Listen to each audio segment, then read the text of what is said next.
Yes, पहला topic क्या था हमारा? महासागरीय उच्चावच। उसके अंतर्गत महत्वपूर्ण टॉपिक्स कौन कौन से हैं? कॉन्टिनेंट, महाद्वीपीय मग्न तट क्या होता है?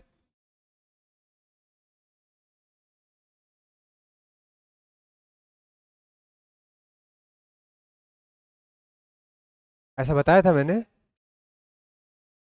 ऐसा बताया था मैंने 200 मीटर,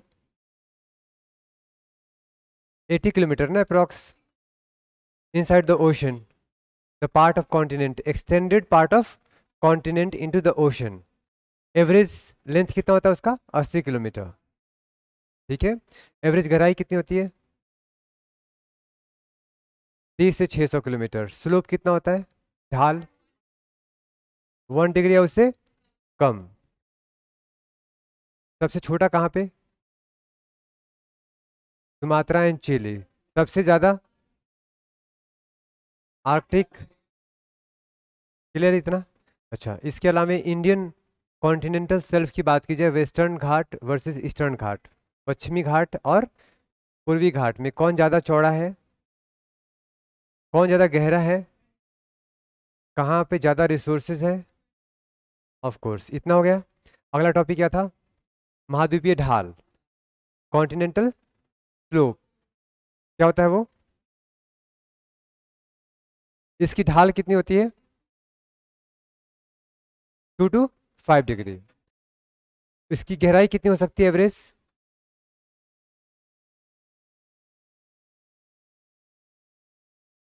गलत। कितना हो सकता है? 200 से 3000। यहाँ पे, यहाँ पे महासागरीय जीवन ज्यादा या कम? क्यों कम? गहराई की वजह से सनलाइट नहीं है, फोटोसिंथेसिस नहीं होगा। अच्छा, वहां पे डिपोजिशन सेडिमेंट्स का ज्यादा या कम? कम। ये समझ में आ गया इतना, क्योंकि वहां पे स्लोप ज्यादा है।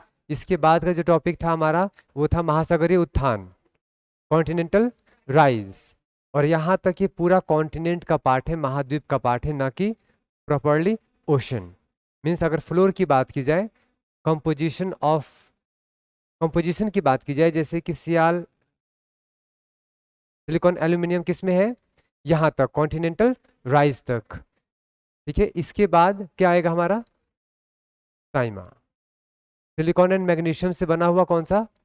ओशन का फ्लोर। नहीं तो उसको बोलते हैं बेसाल्टिक रॉक्स।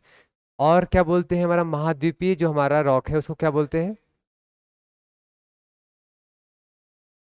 महाद्वीपीय रॉक है उसको क्या बोलते हैं? जो हमारा महाद्वीपीय पार्ट है, एक तो ओशनिक समुद्री हो गया हमारा, एक महाद्वीपीय, continental shelf, continental slope, continental rise, this all are formed of rocks. कौन सा रॉक्स? ग्रेनाइटिक। ठीक है। और ओशनिक किससे बना है? बेसाल्टिक। इतना क्लियर है? अब आगे हम लोग ओशन फ्लोर पे।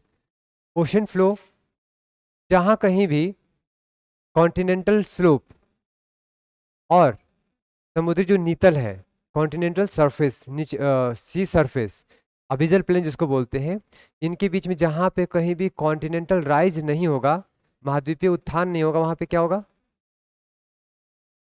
क्या होगा? ट्रेंच होगा। क्लियर है? तो ट्रेंच की खासियत बताओ। ये सब हो चुका है ना?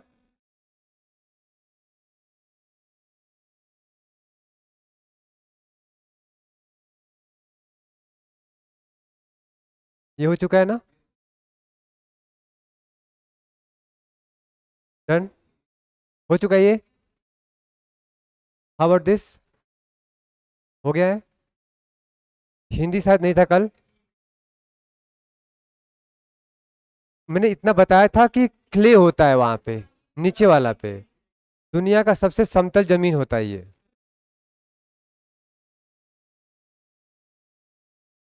हो गया ना ये नहीं हुआ था? हो गया है। How about this? 3000 से 6000 मीटर तक होती है गहराई।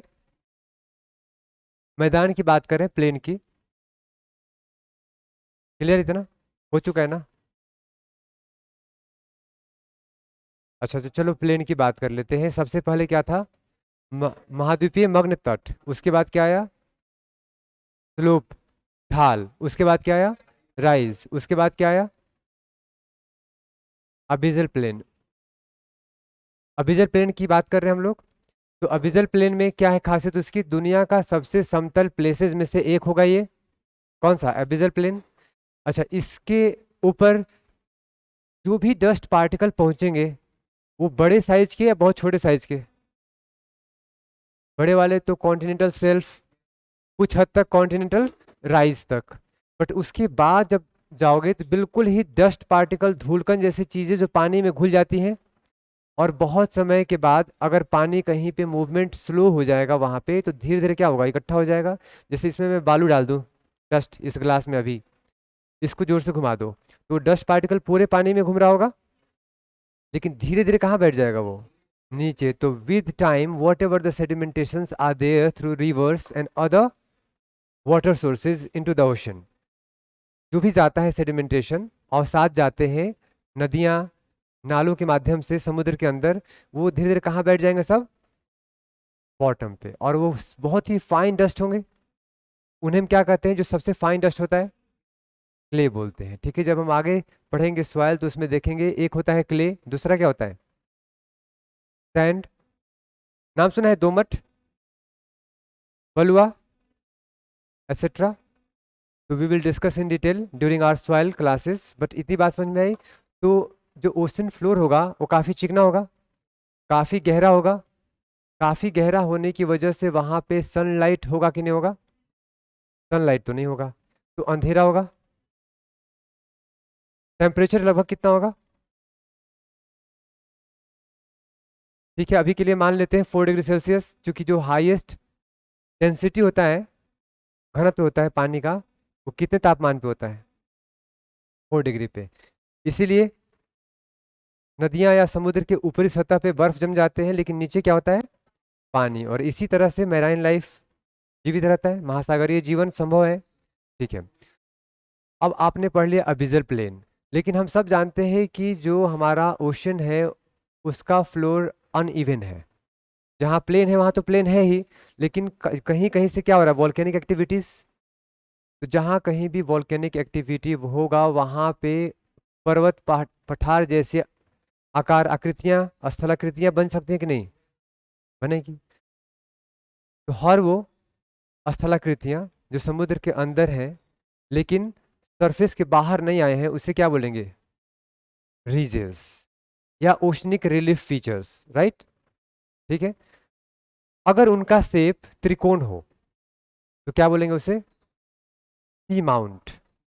पानी के नीचे की बात कर रहा हूं। वो कहाँ से शुरू हुआ? एबिजल प्लेन से, महासागर सागरीय धरातल से शुरू हुआ, ऊपर की ओर जा रहा है वो, लेकिन पानी के सरफेस के ऊपर नहीं आ पाया। तो अंदर है तो क्या बोलेंगे? सी माउंट्स। ठीक है, एक लाइन से बहुत लंबा सा होगा तो रीजेस कह देंगे उसको। ठीक है, राइट। और यदि उसका वही टॉप घिस करके ऐसा हो जाए तो, because of water currents, waves, tides etcetera, quote कह देंगे। इतनी बात समझ में आ गई? ट्रेंचेस डिस्कस कर चुके हैं हम लोग ना? नहीं, शायद नोट नहीं किया था। ट्रेंचेस क्या होते हैं? जहां कहीं भी कॉन्टिनेंटल, महाद्वीपीय उत्थान नहीं होगा वहां पे क्या होगा?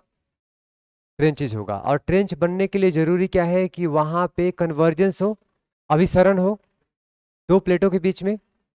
वो दो प्लेट ओशनिक ओशनिक भी हो सकते हैं, महासागरीय महासागरीय, या फिर महासागरीय एंड महाद्वीपीय हो सकते हैं। जनरली महासागरीय महाद्वीपीय वाला जब भी होगा तो किसी कॉन्टिनेंट के किनारे होगा या ओशन के किनारे होगा। अच्छा, चाय भी रखा है, थैंक यू। एक्सीडेंटल डिस्कवरीज नाम सुना है? पढ़ा होगा, जनरल साइंस में से कई सारे डिस्कवरीज हो चुके हैं। एनीवेज, किसी भी कॉन्टिनेंट या ओशन के किनारे तट पे अगर कोई ट्रेंच मिलता है तो वो दो अलग अलग प्लेटों के अभिसरण से हुआ, कन्वर्जेंस से। वो दो प्लेट कौन कौन से होंगे? महाद्वीपीय and महासागरीय। ठीक है, इसके अलावा अगर समुद्र के अंदर बीच में कहीं भी इनसाइड द ओशन अगर तुम्हें दिखता है ट्रेंचेस, इसका क्या मतलब है? वो ओशनिक ओशनिक हो। कोई एग्जांपल दोगे?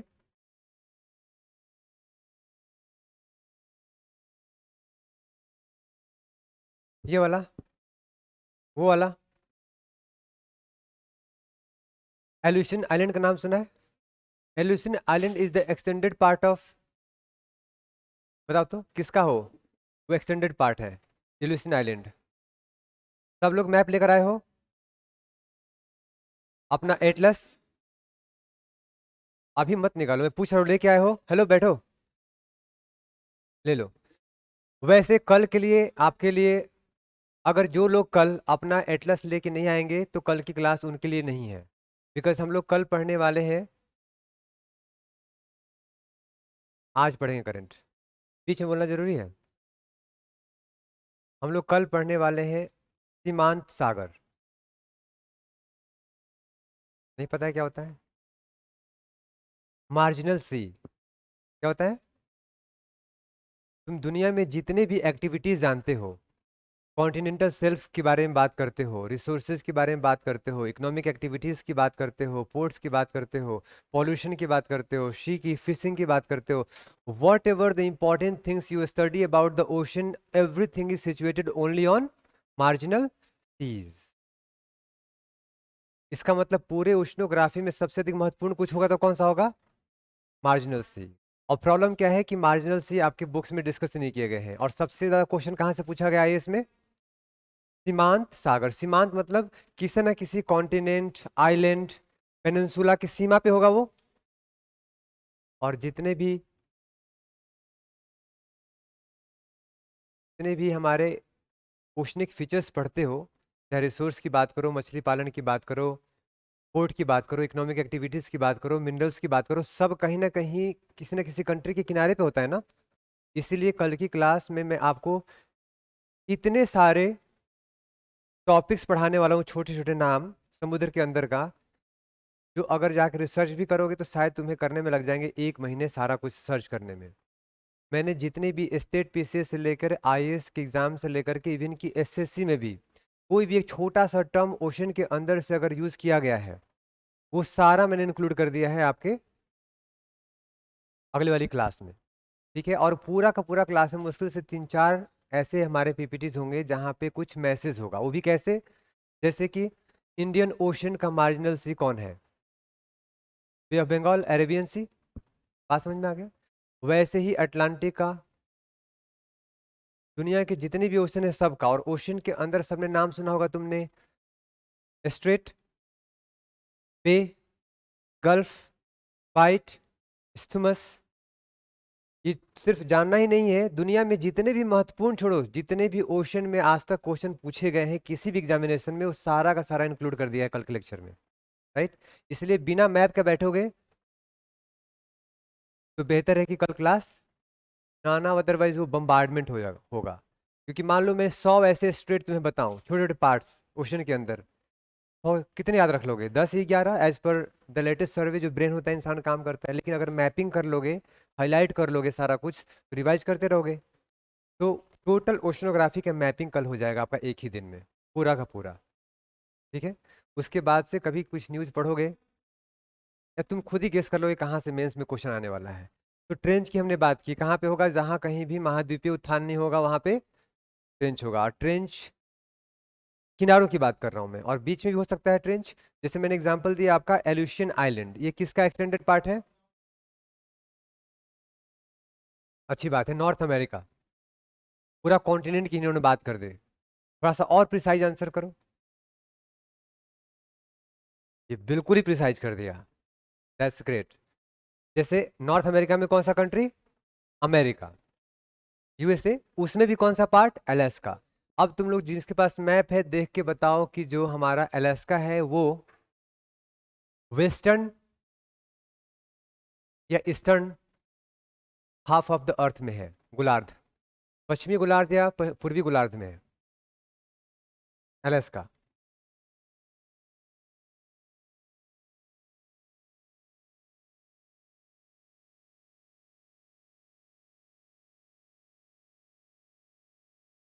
जब बारिश हो रही हो, हेलो, जब बारिश हो रही हो और खेत को जोत बुन करके तैयार नहीं रखोगे तो यही होगा, दूसरे खेत में काम करना पड़ेगा, क्योंकि अपने में तो फसल नहीं उगेगा ना वो फिर। यस। कौन से गोलार्ध में है? हेलो, उत्तरी नहीं पूछा मैंने, वो तो सबको पता है उत्तरी गोलार्ध में होगा। पश्चिमी या पूर्वी? ये क्वेश्चन अभी तक नहीं पूछा गया है किसी भी एग्जाम में, बट ये एक ट्रिकी क्वेश्चन है। ये एक ऐसा पार्ट है जो दोनों ही गोलार्ध में आता है, पश्चिमी एंड पूर्वी। आप सबको पता होगा 180 degree international date line crosses through parent sea, पता है ना? साइबेरिया एंड अलास्का के बीचों बीच जो है, लेकिन एल्यूशियन आइलैंड है वो एक्सटेंड कर गया है। कुछ पार्ट वेस्ट में आते हैं, कुछ पार्ट ईस्ट में आता है। तो आपका कायदे से ये अलास्का का ही पार्ट है एल्यूशियन आइलैंड। तो कोई पूछेगा अलास्का किस में है, तो अगर बोलोगे तो मेजोरिटी ऑफ द हिस्सा किस में है? वेस्ट में है। लेकिन कोई एक ऐसा प्लेस जो दोनों में है, तो कौन सा है? यही है, राइट। इसके कुछ हिस्से को जिगजैग भी नहीं किया गया, कुछ हिस्से कहाँ आ गया? वेस्ट में, कुछ हिस्से ईस्ट में, तो याद रहेगा, राइट। कल ऐसे बहुत सारे इंटरेस्टिंग फैक्ट्स मिलने वाले हैं, और कई सारे ऐसे पहली बार नाम सुनोगे जो कभी सुना ही नहीं होगा लाइफ में। बहुत इंटरेस्टिंग इंटरेस्टिंग नाम होंगे, ठीक है। आगे बढ़ता हूँ मैं। ट्रेंचेस, ट्रेंचेस की खासियत क्या होगी? गहराई कितना किलोमीटर होगा अंदर? यस, 3 से 5 किलोमीटर डीप। कहाँ से? कहाँ से? ओशन सरफेस से? ओशन प्लेन से? अबीजल प्लेन से? महासागरीय सतह जो है हमारा नीचे वाला, राइट। इसे हिंदी में क्या बोलते हैं ट्रेंच को? गर्त। बस तुम लोग पढ़ाई को अपने गर्त में नहीं नहीं ले जाना। कहाँ ले जाओगे? गर्त में ले जाओगे। अच्छा, इसकी स्लोप की बात की जाएगी जनरली, तो स्लोप इसका मंद होगा या तीव्र ढाल होगा?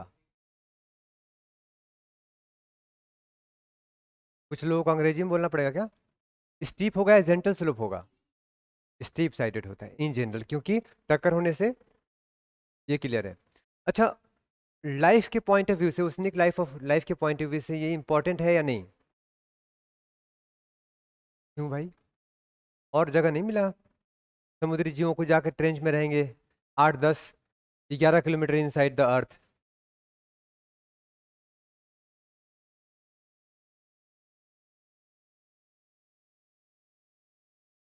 Concentrate, concentrate.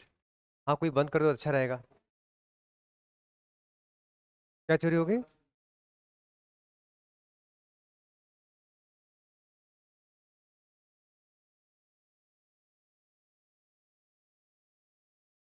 Now, if I am asking you that what is the relevance of trenches, can you answer me?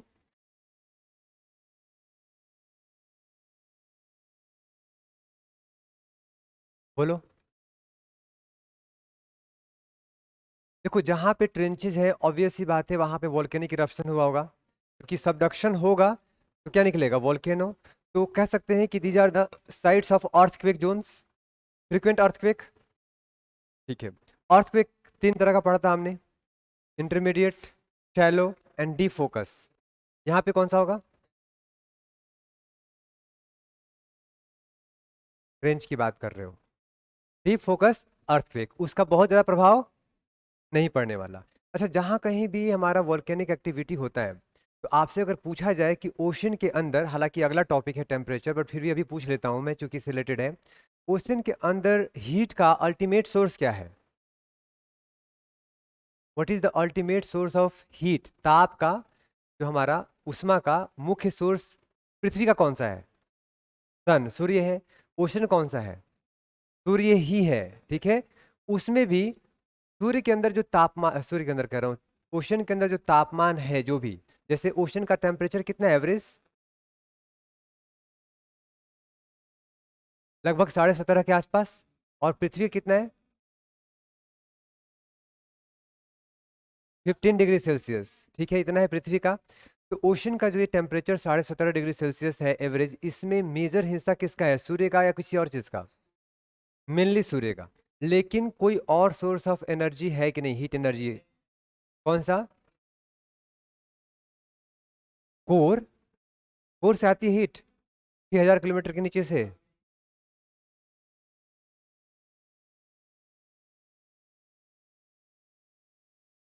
Mid oceanic ridges volcanic activities in the ocean floor, wherever you are having trenches, two plates are colliding, one plate is being subducted. From where? The magma is coming out, and magma is coming out with heat or without heat. और heat ultimate source है life का. अगर heat ना हो तो life नहीं होगा. तो आपके ओशन फ्लोर पे भी बहुत ही छोटे से माइक्रो ऑर्गेनिजम्स होते हैं कि नहीं, बैक्टीरिया वगैरह. तो उनका लाइफ जो एग्जिस्ट करता है उनको भी ऊर्जा चाहिए कि नहीं. उनके लिए हीट सोर्स क्या है? वही मैग्मा. एक तो मैग्मा, दूसरे में पृथ्वी के नीचे जैसे जैसे जाते हो टेम्परेचर बढ़ता है घटता है. As you go deep within the earth temperature increases. तो जैसे जैसे हम पृथ्वी में नीचे जाते हैं तो टेम्परेचर क्या होता है? बढ़ता है. तो उसको हम लोग क्या बोलते हैं? प्रीमॉर्डियल हीट. जब पृथ्वी बना था तो आग का गोला था, बाहर में क्या था? पूरा आग. वो धीरे धीरे ठंडा होना शुरू हुआ. तो कूलिंग कहाँ से स्टार्ट हुआ? अपर सरफेस से कि अंदर से? अपर से. तो ऊपर से ठंडा, नीचे जाओगे जैसे जैसे गर्म मिलता जाएगा. तो एक और सोर्स हो गया हीट का हमारा ओशन के अंदर, वो क्या है? Primordial heat. तो total we are having 3 sources. एक और सोर्स बता दो.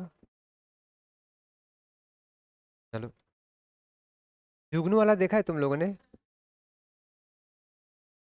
फ्लोरोसेंट, झिलमिलात झिलमिलाहट वाली जीव जंतु, उनके लाइट जलता है ना रात में, देखा होगा उड़ते हैं. तो कुछ ऐसे भी कीट पतंगे आपको देखने को मिल सकती हैं ओशन फ्लोर के आसपास में.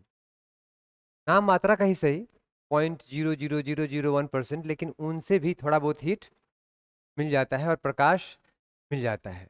और आपको पता होना चाहिए कि सारे पेड़ पौधों को डायरेक्ट सनलाइट की आवश्यकता नहीं होती है. छांव में भी कई सारे पेड़ पौधे पनप जाते हैं, राइट. जैसे इनडोर हाउस वाला सुना होगा, जो आपका अवेलेबल लाइट सोर्स है, इनसे भी अपने आप को क्या कर सकते हो? फोटोसिंथेसिस. जैसे कि आने वाले टाइम में आपने पढ़ना है नैनो टेक्नोलॉजी. जो आपका अब नया मोबाइल आएगा उसको अब चार्ज करने की जरूरत नहीं पड़ेगी, आने वाले 3 4 5 सालों में आ जाएगा. It can charge it self from the any available light source. अब यहाँ पे रखा हुआ है, लाइट जल रहा है, इससे इसने आपको चार्ज कर लेगा. मीन्स जो करियर हो जाएगा वो फोटोन हो जाएगा. फोटोन मतलब smallest particle of light. Light particles are called photons.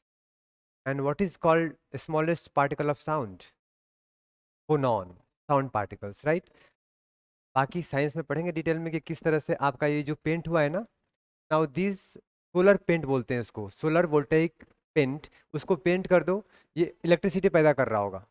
यही लाइट को यूज़ किया और इसी से चार्ज करके इसने क्या किया? बैटरी को चार्ज भी कर देगा वापस इलेक्ट्रिसिटी. तो it's going to be reality very soon. बहुत इंटरेस्टिंग है.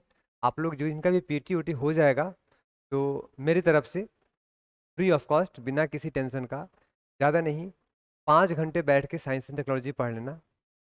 सारा बेसिक कॉन्सेप्ट क्लियर कर देंगे. बाकी करंट अफेयर तो आपको पढ़ना ही पड़ेगा, जिससे कि हर चीज़ समझ में आ जाए कि होता क्या है, कोई भी टेक्नोलॉजिकल एस्पेक्ट हो. अब आ जाते हैं हम लोग साइंस यहाँ पे. तो हमने पढ़ा ओशनिक ट्रेंचेस. ओशनिक ट्रेंचेस में वहाँ पे जो हीट सोर्स होगा क्या होगा? प्रीमॉर्डियल हीट. दूसरा वोल्केनिक एक्टिविटीज़ की वजह से, और उन्हीं की वजह से थोड़ा बहुत उसमें ऊर्जा होगा, और उन्हीं की वजह से कुछ माइक्रो ऑर्गेनिजम्स वहाँ पे सर्वाइव कर सकते हैं. वहाँ पे अर्थक्वेक भी आएगा, भूकंप. लेकिन उस भूकंप से हमें उतना कोई नुकसान नहीं, क्योंकि बहुत ज़्यादा गहरे में होता है. Deep focus earthquake. Volcanic activities भी वहाँ पे होंगे, राइट. बस इतना ही पढ़ो और कुछ नहीं. इनके बोलेगा साइड स्टीप होगा कि जेंटल होगा? स्टीप होगा, तीव्र ढाल ढाल होगा. क्लियर है. तो एक और चीज़, ओशन वाटर करेंट्स मूव करते हैं ना, समुद्री धाराएं बहती है ना. एक तो ऊपर भी बहती है और एक अंडर वाटर, समुद्र की सतह पे. तो जहां कहीं भी ट्रेंच होगा ये वहां को प्रभावित करेगा नहीं करेगा? स्पीड को स्लो कर सकता है, डायरेक्शन को चेंज कर सकता है. ठीक वैसे ही जैसे सी mount, fjords, oceanic ridges, they can change or not the direction or the speed of the oceanic current, right. और जहाँ कहीं भी ये ट्रेंचेज हो गए वहाँ पे मान लो ये टकराता है और कुछ वहाँ पे वाटर सर्कुलेशन होता है, तो ऐसे केसेस में वहाँ से नीचे सरफेस पे पड़े जो भी आपका सेवॉल हो, जू प्लैंकटन हो, फाइटोप्लैंक्टन्स हो, ओशनिक माइक्रो ऑर्गेनिजम्स हो, वो सब कहाँ आ जाएंगे? पानी के साथ ऊपर. और ऊपर आएंगे तो फिशरीज का वो कारण बनेगा कि नहीं? तो that will help you in the fishery, fishes as well, fishery as well, right. मत्स्य पालन या मत्स्य क्या बोलते हैं मछली मारने को? और मछली मारने में ही तुम्हें मान लो हेल्प कर देगा। क्या बोलते हो उसको, मत्स्य उत्पादन, चलो ये भी कर लो, एक्वा कल्चर, राइट। ये पूछे कहाँ बनेगा हमेशा, it will always be parallel to the either island arcs or the coastal regions, and wherever trenches will be there on the coastal region there must be parallel mountain ranges as well, like Andes, Rockies and so on, होगा ना। जब भी होगा किन्हीं किनारों पे होगा, ये कॉन्टिनेंट, महाद्वीप और ओशन के बॉर्डर एरिया पे, और जहां भी होगा ट्रेंच वहां पे माउंटेन जरूर होगा, क्योंकि वहां पे वॉल्केनिक एक्टिविटी हुआ होगा। देन ये आपके कुछ हिंदी में। अब इसमें एक फैक्ट है, सबसे गहरा ट्रेंच कहाँ कौन सा है, कितनी गहराई, लगभग लगभग 11,000। यूपीएससी वालों को इसी से मतलब है, स्टेट पीसीएस वाले भी पूछ लेंगे उसका एग्जैक्ट बताओ कितना फीट कितना metre, but in UPSC it is okay to say about approx 11 kilometre, right. कहाँ पे है, पैसिफिक ओशन में कहाँ पे है, गुआम आइलैंड कहाँ पे है। हाँ पैसिफिक ओशन में, पास में कोई बड़ा कंट्री का नाम बताओ, बड़े कंट्री का नाम, फिलीपींस। कहाँ पे है, फिलीपींस के पास में। अब आपको क्या करना चाहिए, जो अपना कल मैप देखोगे, फिर से मैं इस टॉपिक पे आएंगे, यहाँ पे बहुत सारे स्थलाकृतियाँ हैं ओशनिक जो हम लोग कल देखेंगे, जैसे वाटर स्ट्रेट होगा, छोटे छोटे आइलैंड्स होंगे, राइट।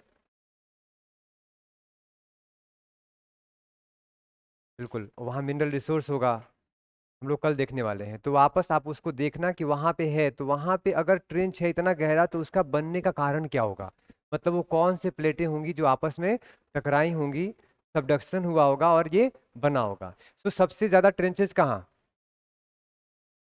जो सबसे बड़ा होगा, सेकंड, जो सेकंड सबसे बड़ा होगा अटलांटिक, थर्ड, मेरे ख्याल से समझ में आ गई आपको। This is all about your trenches, right. देखो यहाँ पे है सब, कहाँ मिलेगा ज्यादा, ये प्रशांत महासागर, देन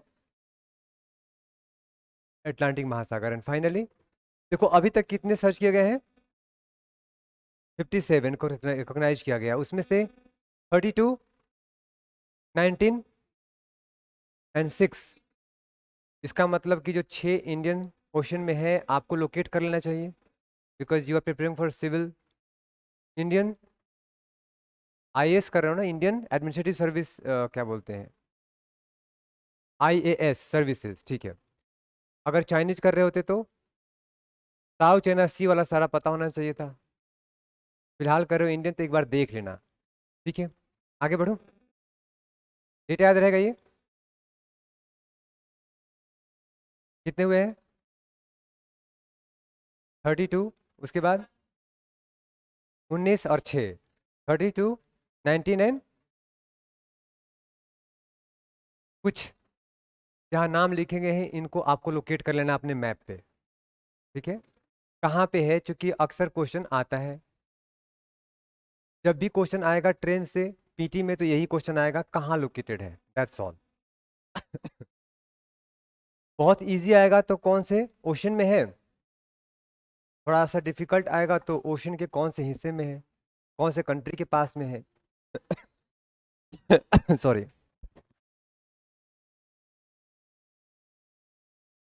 आगे बढ़ो,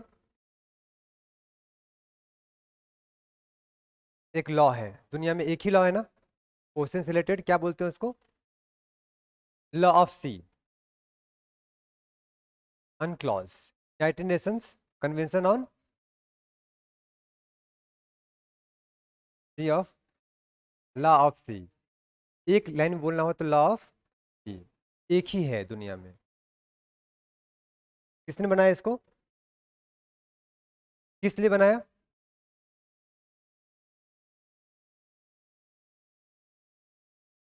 देखो ऐसा है कि दुनिया में बहुत सारे कंट्रीज हैं जो लैंडलॉक्ड हैं, ज़्यादातर कंट्रीज ऐसे हैं जो जिनका अपना ओशन के साथ कोई ना कोई बाउंड्री है, वैसे भी इंसान वहाँ रहना चाहता है जहाँ पानी हो। और आपको जान के हैरानी होगी कि दुनिया का majority of the population resides within the 200 nautical miles of the ocean coast, हमेशा याद रखो कितने, 200 नॉटिकल माइल के ही पास में सबसे ज़्यादा जनसंख्या होता है। आप बाहर से भारत की बात करोगे तो देखो नीचे वाला 200 किलोमीटर मान लो इनसाइड आ जाओ, नॉटिकल माइल्स नहीं किलोमीटर की बात करो, तो बीच में कम मिलेंगे, किनारों पे ज़्यादा मिलेंगे। हमेशा ध्यान रखना, ये पूरे विश्व में जाके देखोगे। ऑस्ट्रेलिया में जाओ, कहाँ पे है? वेस्टर्न नहीं, ईस्टर्न साइड।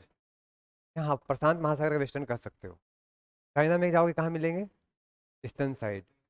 अगर ट्रॉपिकल क्षेत्र में जाओगे 23.5 north means 30 north to 30 south, you will always find the maximum population कहाँ पे होंगे? ईस्टर्न कोस्ट पे, क्योंकि वहीं बारिश होगी, वहीं पे वार्म ओशन करंट होंगे। वापस आऊंगा मैं अभी, ठीक है। डेजर्ट पीछे होगा 30 के आसपास, तो कहाँ रहेंगे लोग? पूर्वी क्षेत्र में। तो दुनिया का सबसे डेवलप्ड क्षेत्र कहाँ होगा किसी भी कॉन्टिनेंट का? देखोगे इन जनरल 30 के बीच में सब ईस्टर्न। जैसे आपने अगर हिस्ट्री पढ़ा हो, वर्ल्ड हिस्ट्री पढ़ा है क्या? अमेरिकन रिवॉल्यूशन पढ़ा है? 13 स्टेट में कौन से कोस्ट पे था, ईस्ट और वेस्ट? ईस्टर्न कोस्ट पे। एक बार ऑस्ट्रेलिया को जाके देखना, खास करके फिजिकल मैप। कौन सा? क्योंकि पॉलिटिकल मैप में तो दिखा रहता है स्टेट्स सारा, फिजिकल मैप देखोगे तो वहाँ पे ग्रीनरीज वगैरह सारा दिखाएगा, ट्रेंचेस भी दिखा सकता है, हर चीज़ आइडिया लगेगा आपको, और पॉपुलेशन का भी आइडिया लगेगा आपको। क्योंकि जहाँ ग्रीनरी ज़्यादा होगा वहाँ बारिश ज़्यादा होगा, वहाँ लोग ज़्यादा होंगे। तो पूरे ऑस्ट्रेलिया का मेजर लोग कहाँ रहता है? ईस्टर्न कोस्ट पे जाके देखोगे। तो ये सब गौर करते रखना, और कल से प्लीज़ एटलस के साथ ही आओ, क्योंकि कल की क्लास तो बिना एटलस आना ही मत, मेरी तरफ सजेशन है। अदरवाइज ऐसा बोर होगे तो मत, क्योंकि कल बहुत ज़्यादा काम आपको कराने वाला हूँ मैं। फिर यहाँ पे दिखाऊंगा, बट आपको अपने एटलस में मार्क भी तो करना है, राइट। तो हम लोग क्या बात डिस्कस कर रहे हैं अभी? सी ऑफ लॉ की।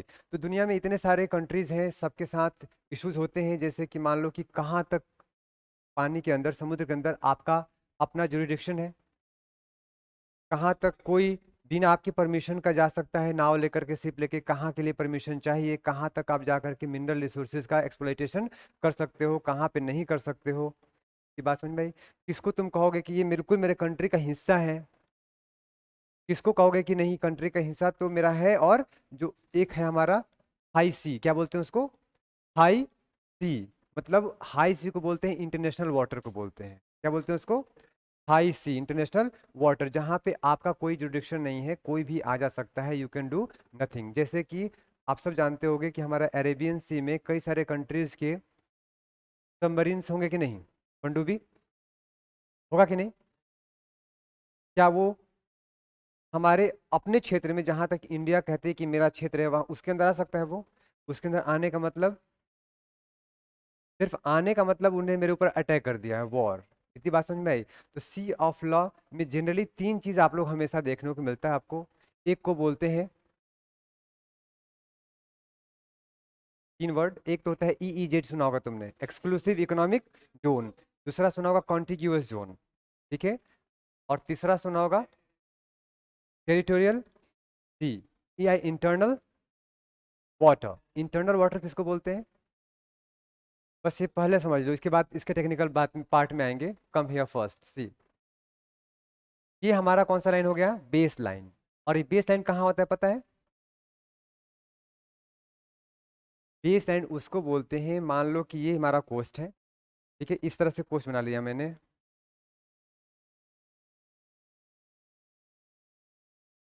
देखो ध्यान से, ये पानी है ओशन का, जब ज्वार भाटा आएगा ऊपर की ओर जाएगा, और ज्वार आ गया है, भाटा आएगा मतलब टाइड्स वापस जब जाएंगे, तो जो लोवेस्ट पॉइंट होता है जहां तक ओशन वाटर जाता है इन जनरल, उसको हम लोग बोल देते हैं इंटरनल वाटर। उसके अंदर वाला सब क्या है?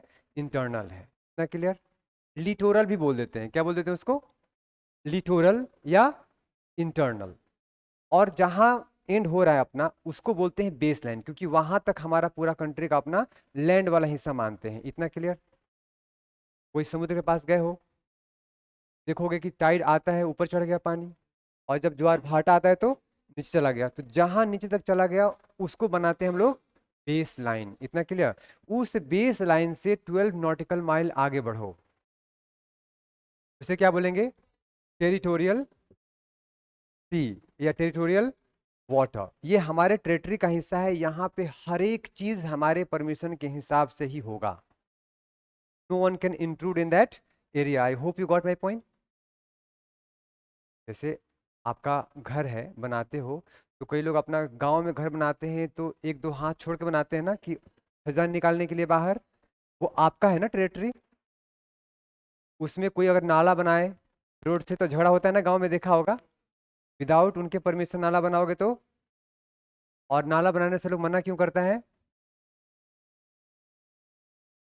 क्योंकि घर में सीलन आने लगता है। चाहे तुम पक्का ही बनाओ, लेकिन चांसेस है कि सीलन आ जाए और घर कमजोर हो जाता है जनरली। वो आगे डिस्कशन फिर कभी, लेकिन इतनी बात समझ में आई। कितने तक? 12 नॉटिकल माइल तक क्या बोलते हैं? टेरिटोरियल, प्रादेशिक। राइट। प्रादेशिक मतलब अपने देश का हिस्सा है। प्रदेश हिस्सा कह लो, प्रादेशिक मतलब अपने देश का ही एक्सटेंडेड पार्ट। इसके बाद 12 से लेकर के अगला 12, इसे क्या बोलते हैं? Contiguous zone. किसके बीच का जोन है ये, ध्यान रखना। एक तो हमारा टेरिटरी का हिस्सा हो गया, टेरिटोरियल सी। इसके बाद हम लोग देख रहे हैं कि आगे जब जाओगे ये बेस लाइन से लगभग 200 नॉटिकल माइल के डिस्टेंस तक, तो वहां पे क्या मिलता है हमें? कॉन्टिनेंटल सेल्फ का मेजर हिस्सा ये है। और इसमें क्या होते हैं? रिसोर्सेज। क्या होता है? कई सारे रिसोर्सेज हैं, हमने डिस्कस कर रखा है पहले ही, ठीक है। तो अगर मान लो कि ये 200 से लंबा चला जाए, 400, 500, 1500, गया है 1500 किसी का? गया है ना? तो क्या उस कंट्री का 1500 किलोमीटर नॉटिकल माइल तक रहेगा अपना अधिकार? नहीं। तो बस तीन बात ध्यान रखना। एक है टेरिटोरियल, कहाँ तक? 12। कॉन्टिग्यूअस जोन, फर्दर 12, या बेस लाइन से कितना? 24। ध्यान रखना, क्वेश्चन ऐसे फंसा सकता है आपको। जो हमारा टेरिटोरियल सी वाटर, इसके आगे 12, और बेस लाइन से 24, और एक्सक्लूसिव इकोनॉमिक जोन, जहां पे वही कंट्री मिनरल एक्सप्लॉइटेशन कर सकता है अपना, without taking permission from anybody else. ये सी ऑफ लॉ कहता है, बट ये यूनिवर्सल इसको हम कहते हैं कि है। फिर भी कुछ ऐसे कंट्रीज हैं हमारे देश में, हमारे देश में कह रहा हूँ, दुनिया में, जो नहीं मानते हैं। कौन नहीं मानता है? मेनली चाइना नहीं मानता है। लेकिन आपको चाइना इसलिए न्यूज में हमेशा दिखाई पड़ता है क्योंकि हमारा अभी इशू दिख रहा है और बड़ा कंट्री है। आपके लिए होमवर्क ये है कि आप उन कंट्रीज का लिस्ट बना लो, गिने चुने हैं, जो सी ऑफ लॉ को नहीं मानते। आप में से किसी ने साइंस टेक पढ़ा है? एनपीटी पढ़े हो? Non proliferation treaty. उसमें कौन कौन से कंट्री हैं जो नहीं मानते हैं? उसमें से एक इंपॉर्टेंट तुम्हारा है नॉर्थ कोरिया। ये इस बार इंपॉर्टेंट है, देख लेना, मैं बस हिंट कर दिया। ऐसे ही एक लॉ, कौन सा लॉ है? Sea of law. उस सी ऑफ लॉ में हमने तीन मुख्य बातें देखी। कौन सा? एक टेरिटोरियल वाटर, दूसरा क्या देखा? कॉन्टिग्यूअस जोन, तीसरा क्या देखा? ईईजेड। तीनों का महत्व समझ में आया? अब इसमें क्वेश्चन आ सकता है कि क्या ईईजेड वाले क्षेत्र में सिर्फ आ सकते हैं बिना इंडिया के परमिशन का, अगर इंडिया के क्षेत्र हो तो? मान लो तमिलनाडु से या केरला के वेस्टर्न साइड में 200 नॉटिकल माइल का ले लिया रीजन, क्या उस क्षेत्र में कोई दूसरे कंट्री का शिप आ सकता है विदाउट आर परमिशन? क्यों नहीं आएगा? क्यों नहीं आएगा? आ सकता है, बस एक्सप्लोरेशन नहीं करेगा। जैसे मान लो वहां से निकालना हो क्या,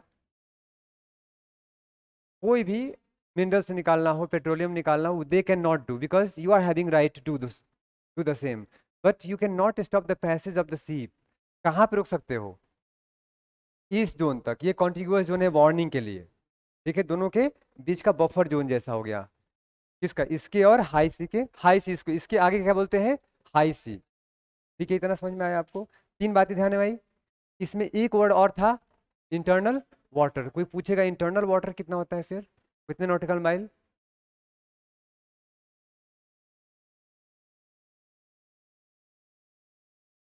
कोई नॉटिकल माइल नहीं है, क्योंकि जो ज्वार भाटा आता है, टाइड्स आते हैं, वो डिपेंड करता है आपके समुद्र के शेप पे।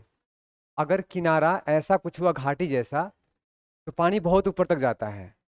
और बिल्कुल प्लेन सा रहा तो आया पानी, और बहुत लंबा चौड़ा कोस्ट हो तो वो बहुत दूर नहीं जाएगा, आया क्योंकि एरिया ज़्यादा है, वापस चला गया। तो जो टाइड्स आते हैं ऊपर और वापस जाते हैं, जो उनका एंड पॉइंट होता है, बस उसको क्या बोलते हैं? Internal water. इतना क्लियर है?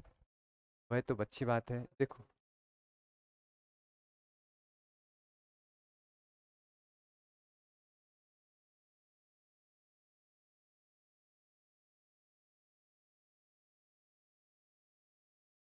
देखो कहाँ लिखा है 200 nautical mile. From base line, सारे के सारे, ये सिर्फ यहाँ से अगर 12, अगर यहाँ से लोगे तो 24, राइट, और ये बेस लाइन से, इसलिए बेस लाइन ध्यान रखना है, ये याद रहेगा इतना। तो ठीक है, अगला एक क्वेश्चन पूछूंगा आप लोगों से, इतना हो गया, आगे बढ़ूं। देखो इसमें जरा सा, एक्सक्लूसिव इकोनॉमिक जोन में हम क्या कर सकते हैं। अगला क्वेश्चन पूछो कि क्या यह लॉ समुद्र में जो हमारा प्लेन पास करना हो, एरोप्लेन, उसको भी गाइड करता है कि नहीं। जैसे कहते हो ना कि पाकिस्तानी हवाई क्षेत्र है, भारतीय हवाई क्षेत्र है, आप बिना हमारे परमिशन के वहां से क्रॉस नहीं कर सकते। तो ये ओशन के ऊपर जो हमारा प्लेन पास करता है ना, वो प्लेन पास करवा रहा है, जो हमारा sea law, sea of law क्या बोलते हैं उसको, ओशनिक जो हमारा लॉ है, sea of law, law of sea sorry, उस वो इस चीज को गाइड करता है कि नहीं, कंट्रोल करता है कि नहीं, कि कितनी ऊंचाई तक एरोप्लेन उड़ना चाहिए, नहीं उड़ना चाहिए। No, it does not talk about that. Karman line उसके लिए अलग है संस्था, सी ऑफ लॉ के अंतर्गत उसको डिस्कस नहीं किया गया, वो ऑलरेडी डिसाइडेड है, राइट। आगे बढ़ो, तीनों क्लियर है। देखो तो इंटरनल वाटर किसको बोलते हैं, जहां पे खाड़ी और छोटे खंड शामिल होते हैं, जहां पे पानी आता जाता रहता है। अगला कौन सा है, टेरिटोरियल, ये बेस लाइन से 12 नॉटिकल माइल, क्षेत्र समुद्र, सी बेड और सब सॉइल और तटीय देशों की संप्रभुता होती है। संप्रभुता मतलब you have the sovereignty on that, you will have to decide whether somebody should enter or not, means they will have to take permission to do any activities, and you can do any activities because that is the part of your own country, own state. आगे कौन सा है, अनन्य आर्थिक क्षेत्र,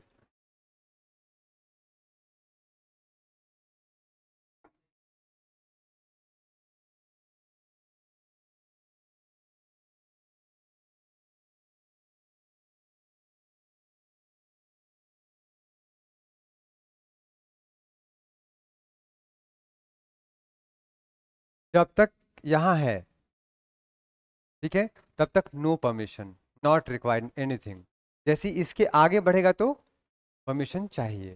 ठीक है, warning centre ये हो गया हमारा, you can not enter in this region, this is part of territory, got it.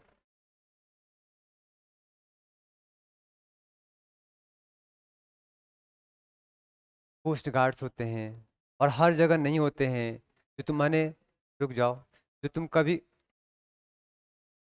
सब टीचर हैं यहाँ, कभी कभी तुम सुनते हो चोरी का माल बोलते हैं जिसको, कि एडिडास का टी शर्ट है, वैसे तो 2000 दाम है लेकिन 500 में दे दूंगा, जिसको कस्टम ड्यूटी पे नहीं करते हैं। तो कई बार क्या होता है कि हम पोर्ट के पास न उतार करके चोरी से कहीं और उतार लेते हैं, कई बार एंटर कर जाते हैं, because you can not control all the time. हालांकि उसके लिए अब भारत सरकार ने अलग से एक सेटेलाइट लॉन्च कर दिया, एक्सक्लूसिव मिलिट्री सेटेलाइट। कब लॉन्च किया, हालांकि जानते हुए भी ध्यान नहीं देते लोग, कौन जाने एक छोटा सा नाव पकड़ने के लिए उतना का तो तेल खर्च हो जाएगा, पेट्रोल खर्च हो जाएगा, हेलीकॉप्टर में तुम्हारा प्रणोदक खर्च हो जाएगा। कब हुआ था ये एक्सक्लूसिव मिलिट्री सेटेलाइट लॉन्च, कब किया भारत ने, 2009। क्यों किया, 2008 में मुंबई अटैक कसाब वाला, कब हुआ था, वो उन्होंने एंटर किया था मुंबई, ओशन के थ्रू आ गए थे पाकिस्तान से इंडिया में, और उस वक्त वेदर बहुत खराब था and Indians were not able to track them, radar system काम नहीं कर रहा था। तो अब हमारे पास all weather radar system, exclusive military satellite launch कर दिया गया है 2009 में ही, कि उसके बाद से सुना कि कोई ऐसा अटैक जो इंडिया में घुस गया हो। अब कोई भी ओशन से हमारी तरफ आएगा हमें पहले पता होगा, ठीक है। हालांकि अभी भी चोरियां हो जाते हैं। तो तीनों क्लियर है, तीनों क्लियर है, एक क्वेश्चन का आंसर करो, क्लियर है तो व्हाट तो आंसर, क्वेश्चन लिखा हुआ है, क्या है डिफरेंस बताओ तो, ई जेड में और कॉन्टिग्यूअस जोन में। कई बार क्या होता है ना कि बता देने से काम नहीं होता, उसको जब क्वेश्चन के फॉर्म में पूछोगे ना तो तुम्हें कंफ्यूजन होना शुरू होता है, अच्छा इसमें ये होगा कि नहीं होगा, होगा कि नहीं होगा।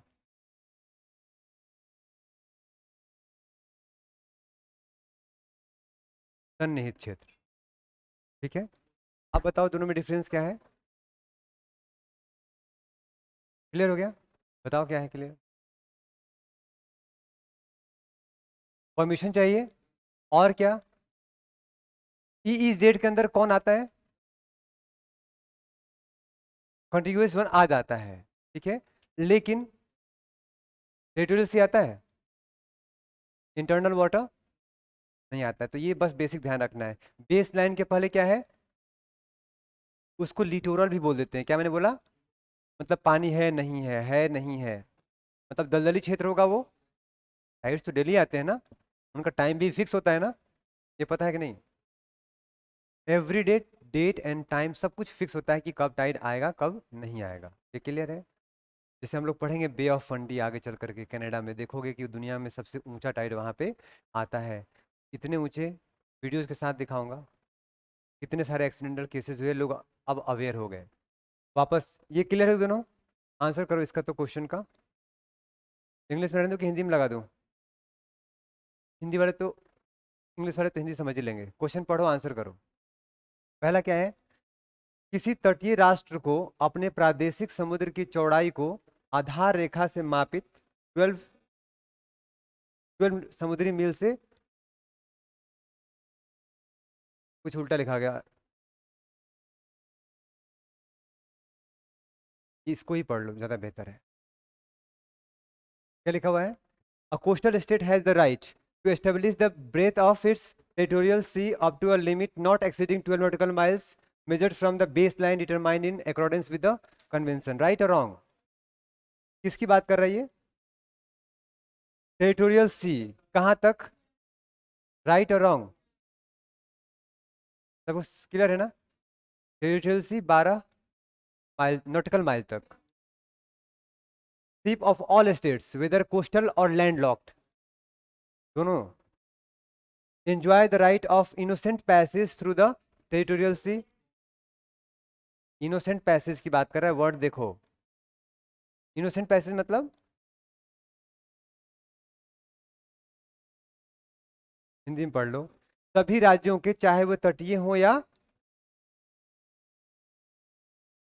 लैंडलॉक्ड हो, भाग हो, जहाजों को प्रादेशिक समुद्र से होकर बिना रोक टोक यात्रा का अधिकार होता है। राइट और रॉन्ग, देखो ध्यान से, अपना तो होता ही है, लेकिन जो लैंड लॉक्ड है उसके लिए भी ये कहता है कि होगा, क्योंकि वो बेचारे लैंड लॉक्ड है। इसका मतलब क्या, तुम उनको कहोगे तुम अंदर रहो, तुम यू आर नॉट अलाउड। सोचो ना, ये इतना अधिकार देता है लैंड लॉक्ड को भी।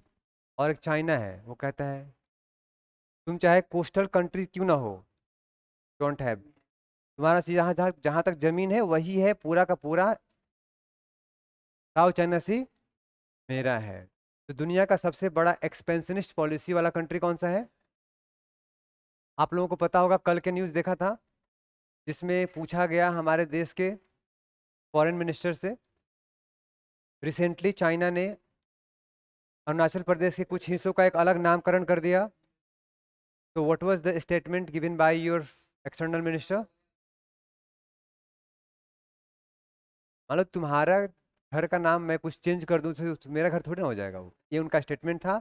ऐसी स्टेटमेंट को याद रखना, न्यूज़ पढ़ते चलो और उसको नज़र रखना, क्योंकि उसी से जुड़ा हुआ एक शब्द स्टेपल्ड वीज़ा, जानते हो what is stapled visa, no idea, very important topic, ध्यान रखो। चाइना हमारे देश के लोगों को वीज़ा देता है ना, लोग जाते हैं चाइना में, लेकिन जो लोग भी अरुणाचल प्रदेश, हाँ तो समझ गए, आगे बढ़ो। ऐसे लोगों को जिससे कि एक टेम्पररी दिखाने के लिए कि हाँ इनको वीजा दिया गया, उसको बोलते हैं stapled visa, that is not visa. जैसे एक परमिट टाइप का होता है ना, हमारे ही देश में अगर आप जाना चाहते हो मेघालय में, हमारे देश में मेघालय जाना चाहते हो तो आपको परमिशन लेना पड़ता है, you can not go there, somewhat like that. एक स्टेपल्ड वीजा का प्रावधान कर दिया है चाइना ने, किसके लिए, अरुणाचल प्रदेश लोगों के लिए। उसका मानना है कि पूरा का पूरा पार्ट हमारा है, लेकिन चूंकि अभी वो इंडियन एडमिनिस्ट्रेशन के अंदर आता है, गवर्नमेंट ऑफ इंडिया के अंदर वो लोग रह रहा है अभी तक, इसलिए उनको एक स्टेपल्ड वीजा देता है। तो स्टेपल्ड वीजा वर्ड आएगा मतलब Arunachal Pradesh and China, right. कौन सा लाइन है वहां पे, the line between India and China, McMahon line, right. कौन सा सेक्टर है वो,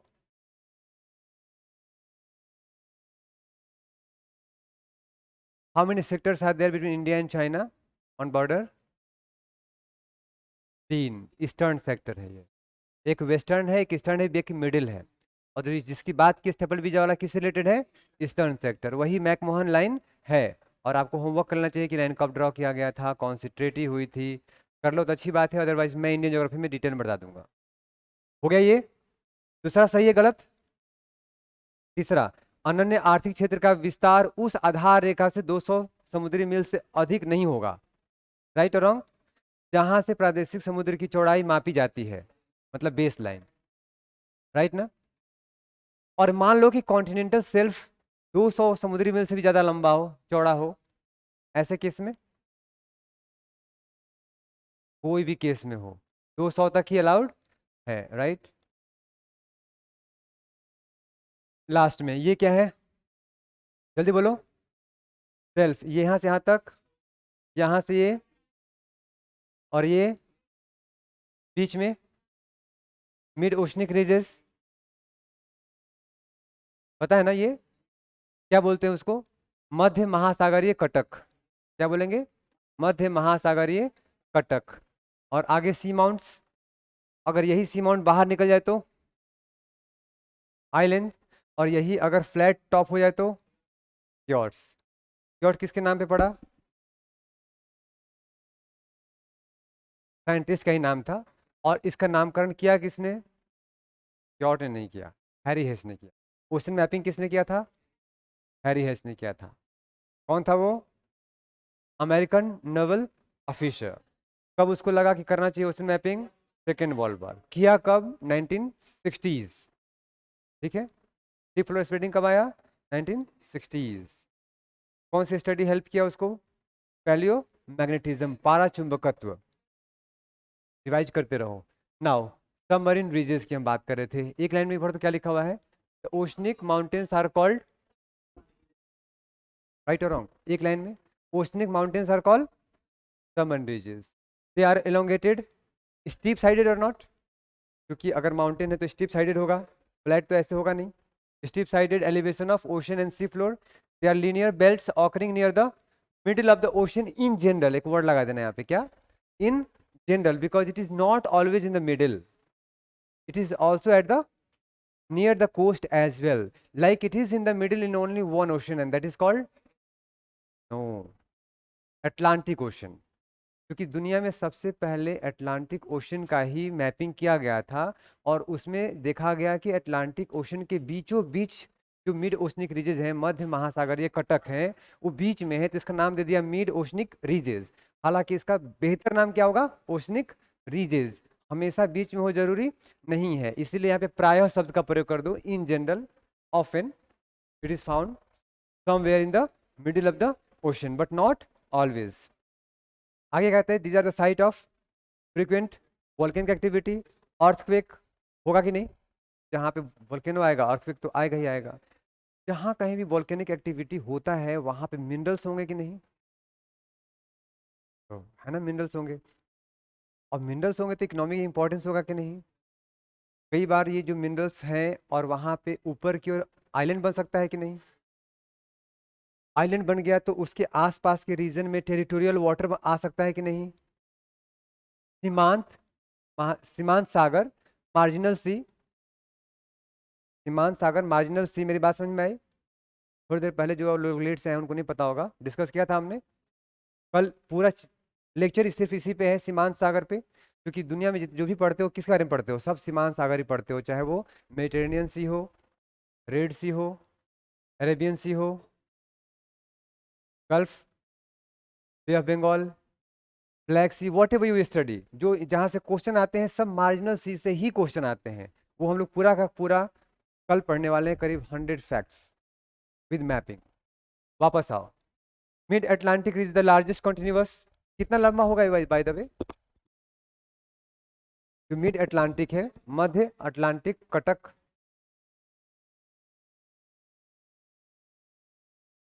देखो ध्यान से, अगर दुनिया के टोटल रीज की बात करोगे तो उनकी लंबाई जो है, हमारे महाद्वीप पे, कॉन्टिनेंट पे जितने भी पर्वत श्रृंखलाएं हैं सबकी लंबाई ले लो, उससे ज्यादा लंबा क्या है, mid oceanic ridges, Madhya महासागरीय Cuttack, more than 72,000 kilometers overall. I'm talking including all the ocean.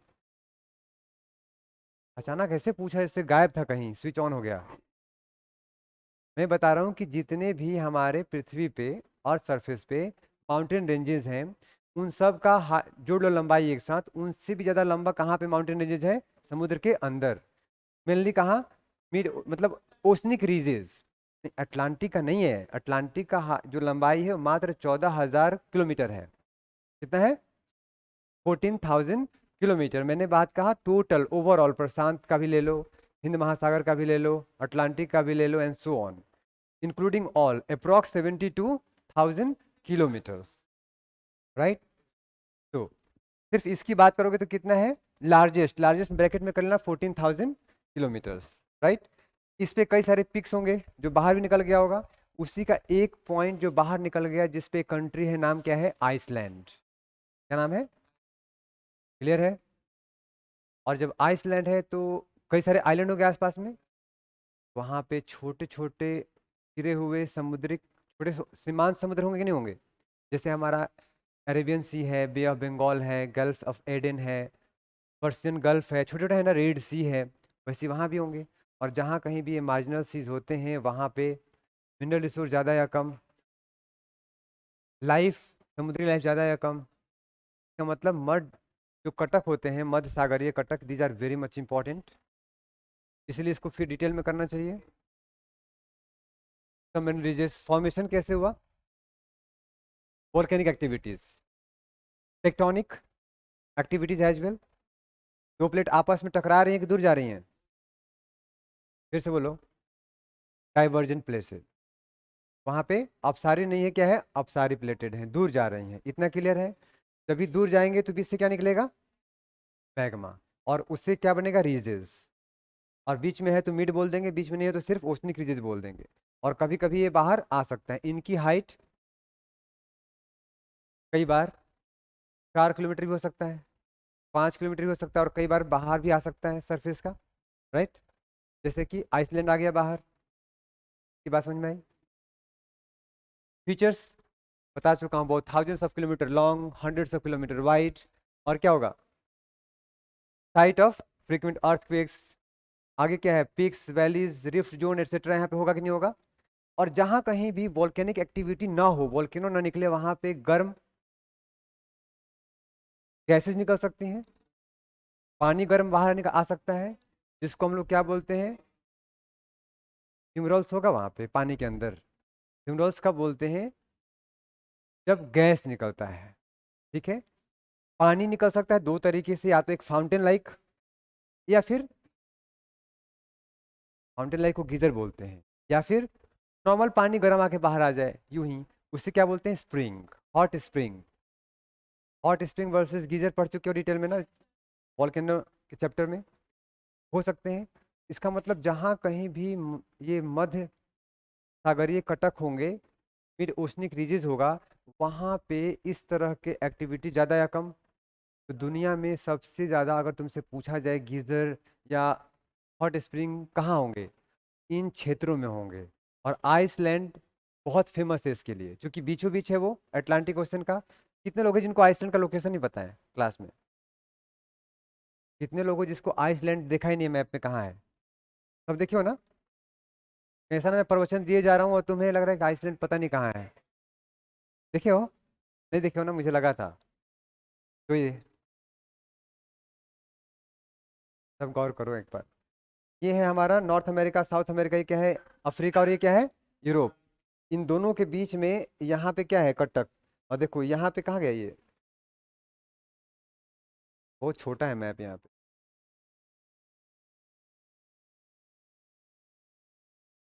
निकाल के दो ना।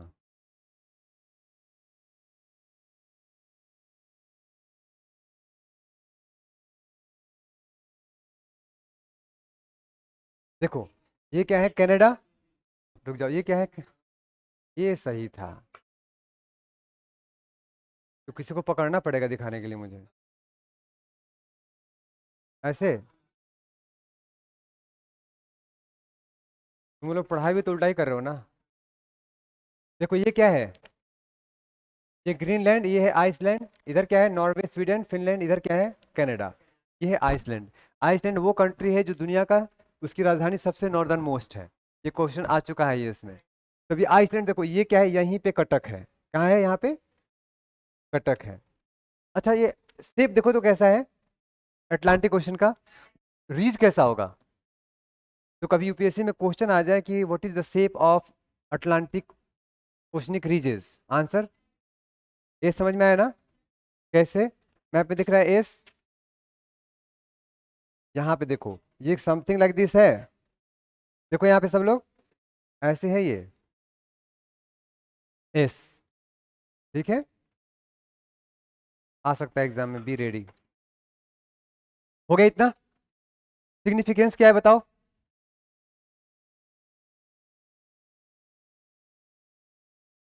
बता चुका हूं मैं, volcanic activity, frequency, volcanic eruption, mineral resources. जहां कहीं भी मिनरल रिसोर्सेज होगा, वोल्केनिक एक्टिविटी से एसिड्स भी निकलते हैं, मिनरल्स निकलते हैं, वहां कहीं पे लाइफ हो सकता है कि नहीं, ज़्यादा होगा। प्लेटफॉर्म हो जाएगा, अगर 200 मीटर तक पहुंच गया सरफेस के नीचे तो वहां पे सनलाइट पेनिट्रेट करेगा, तो एक प्लेटफॉर्म मिल गया, तो वहां पे लाइफ ग्रो कर सकता है।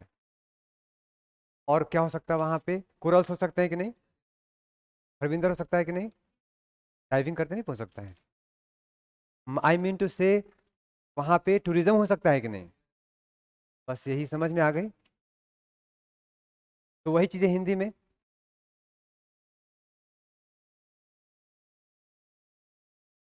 ये क्या है देखो तो,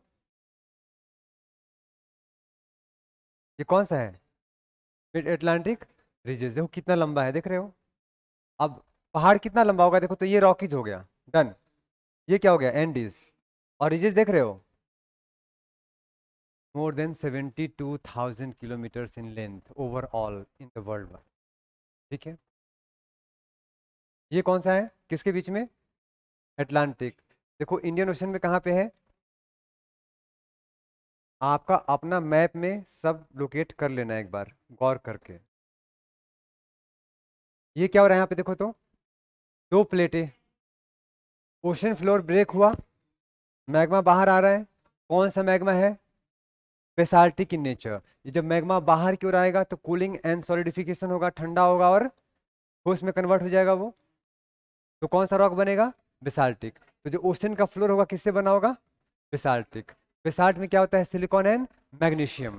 मैग्नीशियम का कलर कैसा होता है, डार्क, डार्क कलर ज़्यादा बेहतर होगा, क्योंकि वो ब्राउन भी हो सकता है डार्क हो सकता है। तो इसका मतलब ये है कि जो ओशन फ्लोर कलर कैसा होगा, डार्क। और ये कहीं बाहर आ जाए और हजारों सालों में अगर वो मिट्टी में कन्वर्ट हो तो कौन सा मिट्टी बनेगा, कौन सा, ब्लैक सॉइल। सेम कंडीशन हमारे डेक्कन प्लेटू में है, कहाँ से आ रहा था वोल्केनिक एक्टिविटीज, रीयूनियन आइलैंड, कहाँ से, कहाँ पे आइलैंड,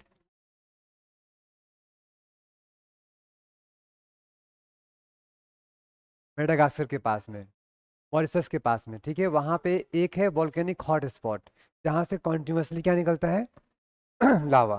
और लावा कहाँ से आ रहा है, मेंटल से। मेंटल कैसा है, साइमा से बना हुआ, तो बेसाल्टिक लावा बाहर आ रहा है, और वहीं से इंडिया पास कर रहा होगा, तो इंडिया के अंदर क्या आया, लावा निकला, कौन सा, बेसाल्टिक। डेक्कन प्लेटू उसी से बना पूरा, और हजारों सालों में उसमें मिट्टी बनी तो कौन सा बन गया, ब्लैक सॉइल। ध्यान रखा कि ब्लैक सॉइल क्यों है, आगे बढ़ो ये समझ में आ गया। मिड ओशनिक रीजन्स कैसे बने, किसका बना हुआ है, कौन सा पत्थर है, बेसाल्टिक। स्ट्रॉन्ग या वीक, तुम भी स्ट्रॉन्ग हो जाओ। ये क्या हो रहा है यहाँ पे, मैं रीज में गया, यहाँ से लावा, और यहाँ पे क्या होगा, दूर जाएंगे दूसरे से। और यहाँ पे क्या हो रहा है, ये इस तरफ जा रहा है और ये इस तरफ आ रहा है, तो यहाँ पे कन्वर्जेंस, तो यहाँ पे क्या बनेगा, ट्रेंच। यहाँ पे क्या बनेगा, रीजेस। इतना क्लियर है।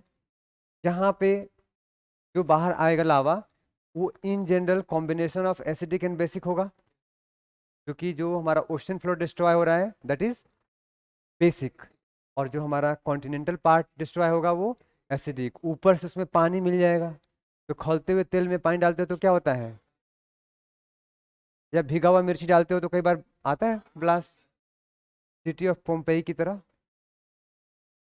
किसको किसको मालूम चला सिटी ऑफ पोम्पेई, आ गया समझ में? गुड। कहाँ पे है? इटली। ये क्या हो रहा है यहाँ पे? Sea floor spreading. ये है कौन सा? Convection current of magma. यही प्रक्रिया हो रही है कहाँ पे? ओशन फ्लोर पे। सबसे पहले देखा जाए तो ये हिस्सा था ही नहीं ना जब पृथ्वी बनी थी, तो ये यहाँ पे था, ये यहाँ पे, ये यहाँ पे, मतलब छोटा हुआ था। यहाँ से मैग्मा आना शुरू हुआ और दूर होना शुरू हुआ। ये कब बना, कोई बता सकता है क्लास में? Date of formation of Atlantic ocean मैंने क्लास में कराया है। 6 फेजेस, 6 फेज में हुआ था। ये कौन से फेज में बना था अटलांटिक ओशन? गलत। मेसोजोइक एरा में ड्रिफ्टिंग शुरू हुई थी। क्या हुआ था? शुरू हुआ था। मेरे नोट्स दोबारा से पढ़ लो, खास करके जिनका ज्योग्राफी ऑप्शनल है उनसे तो मैं ये एक्सपेक्ट करता हूँ ना। बाकी जीएस वालों को छोड़ देता हूँ, मैं लिखवाया तो सबको है, बट 6 फेज में से ये पूछ सकता हूँ मैं, ये कब बना? रहने दो, बहुत इम्प्रेसिव क्लास है ना। कल दोबारा पूछूंगा। तो क्या हो गया? ये हो गया क्लियर? अच्छा, हम जब बात करते हैं प्लेट मूवमेंट की तो हमने रिवाइज कर लो फटाफट। कितने तरह के प्लेट बाउंड्रीज होते हैं? सीमा, प्लेट सीमा कितने तरह के होते हैं? बाउंड्रीज कितने तरह के होते हैं? 3। कौन सा? Convergent, divergent and transform. है ट्रांसफॉर्म का एग्जांपल कहाँ पे? अमेरिका वाला प्लेट का नाम कौन बताएगा? अमेरिका वाले ही। ट्रांसफॉर्म फॉल्ट का नाम बताओ जो दुनिया में सबसे खतरनाक भूकंप आया। सैन एंड्रियास फॉल्ट कौन से 2 प्लेट की वजह से बना?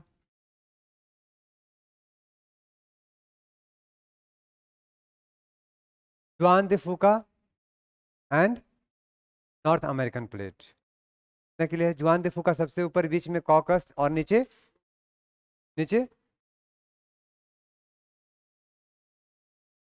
अपने मुंह में बोल रहा है वो, दिखा रहा है ऐसा कि उसको पता है, और ये भी नहीं चाहता कि मेरे मुंह से निकले, पता नहीं सही गलत है। बोलो कौन सा था? जुआन दे फूका ऊपर हो गया, बीच में कॉकस हो गया, नीचे कौन सा है? हाँ? नाजका। क्या नाम है? नाजका प्लेट। ये यूपीएससी में क्वेश्चन आ चुका है और हम लोगों ने इतना डिटेल में किया था, इतना समय दिया था भूलने के लिए। तो मिड ओशनिक रीजेस फॉर्मेशन, यहाँ पे कन्वर्जेंट ट्रेंचेस होगा, यहाँ पे मिड ओशनिक रीजेस होंगे। आगे बढ़ो, ये क्या हो रहा है यहाँ पे? सबडक्शन। यहाँ क्या बनेगा? ट्रेंच। यहाँ क्या बनेगा? माउंटेन। एंडीज कैसे बना? ऐसे ही। रॉकीज कैसे बना? ऐसे ही। हिमालय कैसे बना? ऐसे ही। हिमालय ऐसे नहीं बना क्योंकि ये है, एक ओशनिक है, दूसरा कॉन्टिनेंटल। ये दोनों ओशनिक है क्या? जब ओशनिक ओशनिक मिलेंगे, कॉन्टिनेंटल कॉन्टिनेंट मिलेंगे तो ही, जैसे कौन सा? Indian plate and Eurasian plate, उनके टकराने से क्या होगा? फोल्डिंग, है ना, फोल्ड होगा वो। क्यों? क्योंकि दोनों का डेंसिटी सेम है, घनत्व सेम है, तो पेनिट्रेट एक दूसरे के अंदर नहीं कर सकता। जैसे 2 लौकी को टकराओ, एक लौकी दूसरे के अंदर नहीं जाएगा, लेकिन चाकू और लौकी को टकराओगे तो समझ में आ गई? तो चाकू कौन हो गया? Oceanic plate. लौकी, अब देखो, एक यूपीएससी है प्लेट, एक तुम लोग हो, टकराने वाले हो, देखते हैं होता है क्या।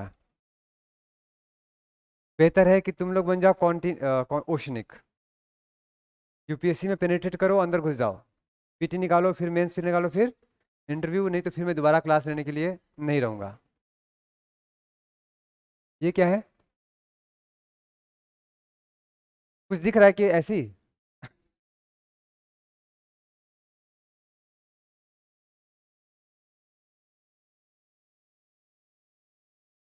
जैसे लैंड मास कनेक्टेड है, फर्स्ट टाइम यहाँ से क्या हुआ? ब्रेक होना शुरू हुआ, वॉल्केनिक एक्टिविटी होगा, ये दूर जा रहा है धीरे धीरे। देखो अब ये धीरे धीरे रिफ्ट बनेगा, रिफ्ट के बाद सी बनेगा, सी के बाद ओशन बन जाएगा। रिफ्ट मतलब घाटी बनेगा, पहले ब्रेक होगा, घाटी के बाद नेसेंट सी, जैसे कि रेड सी हो गया, फिर और बड़ा होगा तो सी, जैसे अरेबियन सी हो गया, और बड़ा होगा तो ओशन, जैसे कि अटलांटिक ओशन हो गया। इतना क्लियर? रिफ्टिंग का एक बेस्ट एग्जांपल जो हो रहा है अभी प्रेजेंट टाइम में, जो कि बाद में समुद्र बनने वाला है, ग्रेट अफ्रीकन रिफ्ट वैली। कौन सा? Great African rift valley. उस रिफ्ट में कई जगह पानी भर चुके हैं अभी, अभी उसको लेक बोलते हैं। उस लेक का मैंने होमवर्क दिया था कि north to south, south to north, याद कर लेना। हर एक एग्जाम में उसको बार बार पूछ रहा है, रिवाइज कर लो। मैं फिर से कह रहा हूँ, यूपीएससी पास आ रही है और तुम धीरे धीरे उससे दूर जा रहे हो, तो बेहतर है पास जाओ, रिवाइज करो। नाउ क्वेट या निमग्न द्वीप, जो अंडर डूबा हुआ है। क्या बताया था ग्योट के बारे में? सिंपल, जिसका फ्लैट सरफेस फ्लैट हो जाए, कोणीय ना हो, ठीक है, उसे क्या बोलते हैं? ग्योट। इतना ही बस। ग्योट जहां भी होगा किससे बना होता है? वोल्केनो से। जब वोल्केनो से बना होगा तो मिनरल्स होंगे कि नहीं होंगे? होंगे। तो थोड़ा बहुत वहां पे मैराइन लाइफ हो सकता है कि नहीं? More than the ocean floor, that is all about your guyot. Guyot नहीं बना है तो क्या है वो? सी माउंट। क्लियर है? और यदि सी माउंट का फेस बाहर आ गया, शीर्ष उसका ओशन के ऊपर, तो द्वीप, आइलैंड्स। इतना ही। सबसे अधिक ग्योट्स कहाँ मिलते हैं? पैसिफिक, क्योंकि सबसे बड़ा है। और सबसे अधिक वोल्केनिक एक्टिविटी कहाँ होता है? वहीं पे है। तो आप लॉजिकली भी आंसर कर सकते हो, राइट? ये आपके एनसीईआरटी का डेटा है, तो ध्यान रखना। अप्रॉक्स 10,000 ग्योट्स रिकॉग्नाइज किया गया। कहाँ पे? अभी जो ग्योट्स होंगे वहां पे ओशन वाटर का जो मूवमेंट होगा, अंडर वाटर करंट, उसको इन्फ्लुएंस करेगा, स्लो हो जाएगा ना। और ओशन वाटर का डायरेक्ट इम्पैक्ट है कि नहीं हमारे क्लाइमेट पे? बेहतर है। जहाँ कहीं भी ग्योट्स होंगे, सबमरीन ब्रिजेस होंगे, या कोई भी रिलीफ फीचर होगा, they will impact our climate or not, directly indirectly they will. कई बार अलग अलग क्लाइमेट पैटर्न जो उससे अलग हट के दिखता है आपको किसी खास लोकेशन में, उसमें ओशन का बहुत बड़ा हाथ होता है। जैसे फॉर एग्जांपल, दुनिया में बहुत ज़्यादा फिशरीज होते हैं। कहाँ पे? न्यू फाउंडलैंड आइलैंड के ईस्टर्न कोस्ट पे। अब न्यू फाउंडलैंड आइलैंड कहाँ है? नॉर्थ अमेरिका में, कनाडा एंड यूएसए। कौन सा?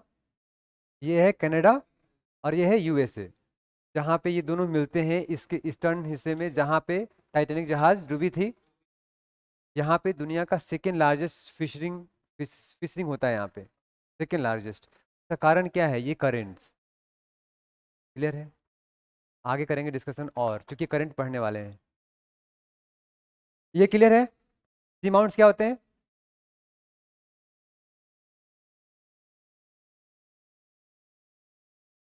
Very common in the Pacific ocean. ये क्या है? इरोजन होके क्या बन गया? डॉट। ये डायग्राम बना लो, काम हो जाएगा। होप तो। देन ये कुछ ऐसा दिखेगा। आगे बढ़ूं? ये हो चुका। नाउ कैनियंस क्या होते हैं? कंदराएं, कैनियंस। गॉर्ज सुना है नाम? क्या होता है गॉर्ज?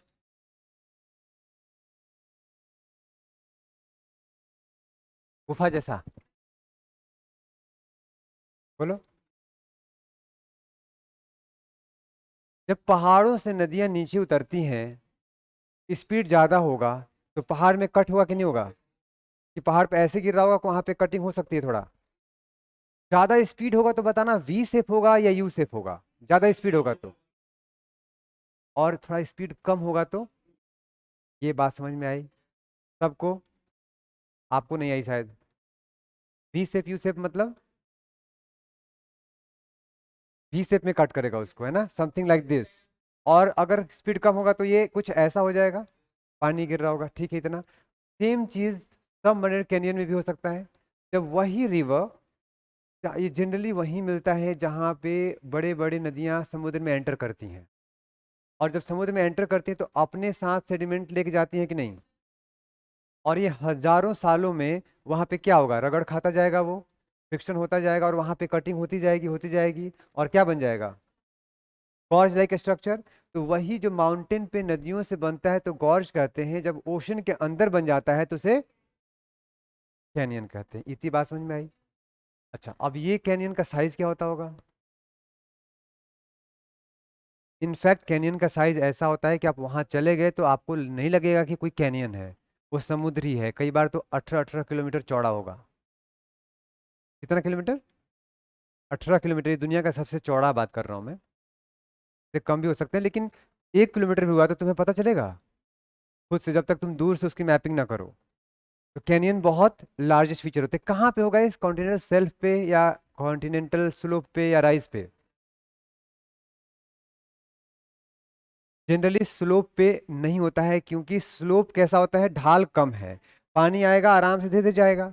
जहाँ ढाल ज्यादा होता है तो वहां पे जो डेब्रिस का मूवमेंट होगा तेजी से होगा और कटिंग ज्यादा होगा। तो मेनली कहाँ पे होगा? ढाल पे। कॉन्टिनेंटल स्लोप में कटिंग ज्यादा होगा। स्लोप वहां पे ऐसे है ना।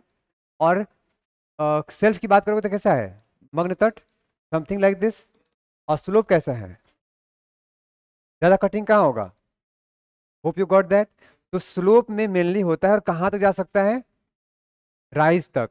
और sometimes it may merge with the ocean floor, abyssal plain. इसका मतलब ये जो कैनियन होते हैं बहुत बड़े होते हैं इन साइज। इतना क्लियर हो गया? लेकिन ऐसा नहीं है कि स्लोप पे बिल्कुल नहीं मिलेंगे, स्लोप पे भी मिल सकते हैं। लेकिन मिलनी कहाँ? स्लोप कहाँ? मैंने सेल्फ मग्न तट पे भी मिल सकते हैं, लेकिन मिलनी कहाँ? स्लोप पे। इतना बात समझ में आ गया?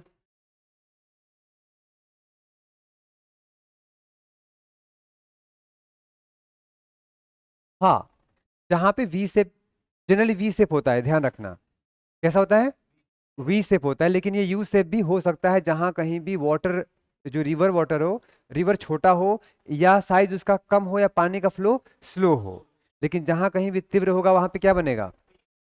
V shape. अब बताओ तो हमारा एक इंडस रिवर का भी है या नहीं गॉर्ज? और एक ही ब्रह्मपुत्रा का गॉर्ज बनाया कि नहीं बनाया? वो रिवर का गॉर्ज हो गया। वैसे ही ओशन के अंदर क्या बनेगा? कैनियन या कंदराएं। हो गया इतना क्लियर? दुनिया का देखो तो कौन सा? Hudson canyon is the best known submarine canyon. और ये कौन सा है? Largest grand canyon of Colorado river. कहाँ? कितना है लंबाई देखो तो? 277 माइल्स लॉन्ग। कुछ ज्यादा नहीं हो गया?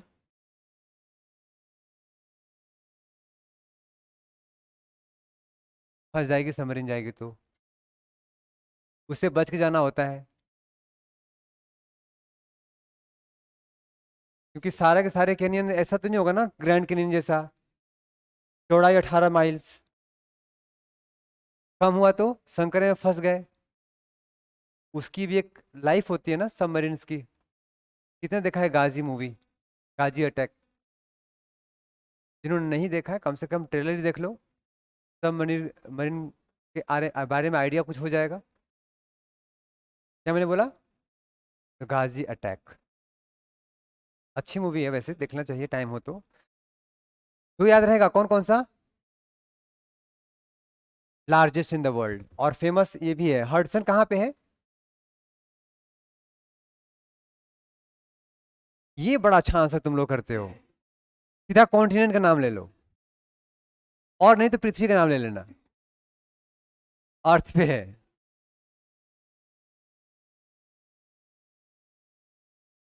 हाँ, हडसन बे।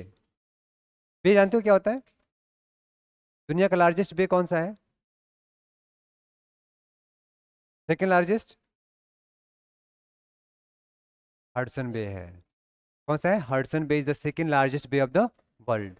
कुछ पीटी के फैक्ट्स होने चाहिए आपके पास, हालांकि वो स्टेट पीसेस पूछता है। लो, इसमें कुछ ज्यादा ही पॉइंट्स है। क्या है? स्थल की भांति महाद्वीपीय मग्न तट एवं महाद्वीपीय ढाल पर भी संकरी गहरी एवं खाड़ी दीवार से युक्त क्या होता है? घाटियां पाई जाती हैं। ऐसी ही घाटियों क्या बोलते हैं? सागरीय कंदराएं बोलते हैं। इनका शेप क्या हो सकता है? U shape and V shape दोनों हो सकता है। ब्रैकेट में यहाँ कर लेना, जहां लिखा है ना वी शेप, यहाँ पे प्राय वर्ड लिखा है ना, ब्रैकेट में कर लेना। समटाइम्स यू शेप कभी कभी यू शेप भी देखने को मिलता है। अगला देखो तो कंदरा ज्यों ज्यों स्थलीय भाग से गहन सागरीय भाग की ओर जाता है तो क्या होता है, त्यों तो उसकी गहराई एवं ढाल में वृद्धि होती जाती है और गहरा होता जाएगा और तीव्र स्लोप उसका होता जाएगा, क्योंकि कटाव और तेज होता जाएगा। इतना क्लियर है? आगे, अतः सागरीय कंदरा के तली में रेत, सिल्का, सिल्ट, बजरी जैसे पदार्थों का निक्षेपण पाया जाता है। सिल्टेशन ज्यादा होगा, वहां पे डिपोजिशन ज्यादा होगा at the end of the canyon, so you will have maximum chances of getting certain resources. Nutrient ज्यादा होगा कि नहीं, क्योंकि जो रिवर्स आती हैं पहाड़ों से तो अपने साथ सेडिमेंट्स लेके आती हैं, और सेडिमेंट्स कैसे होते हैं, न्यूट्रिएंट रिच होते हैं। यही वजह है कि हमारा जो ईस्टर्न यूपी, बिहार, बंगाल, इस क्षेत्र में डिपोजिशन होता है न्यू सेडिमेंट्स का, और ये दुनिया का सबसे फर्टाइल प्लेन में से एक है। ऐसी सबमरीन जो कैनियन होंगे हमारे, वहां भी तो जाता है सेडिमेंटेशन, तो वो उर्वरक क्षेत्र होगा कि नहीं। ये अलग बात है कि जब पहुंच जाओगे ओशन फ्लोर तक तो वहां सनलाइट ही नहीं पहुंचेगा, लेकिन कॉम्परेटिवली वहां पे रिसोर्सेज ज्यादा है as compare to other places जहां कैनियंस नहीं है। इतना क्लियर? तो where you can expect life more on the ocean floor, in the region of canyons, right? मुस्कुरा क्यों रहे हो? ये कैनियन है, गॉर्ज। मैंने समुद्र के अंदर की बात की, देखो ऐसा होता है कैनियन, ये दिख रहा है तुम्हें, यही है ग्रैंड कैनियन कोलोराडो का। एग्जैक्टली यही है, देखने में कितना लग रहा है ये कम, लेकिन इसकी चौड़ाई पता है कितना है? 18 माइल्स, लंबाई 277 माइल्स।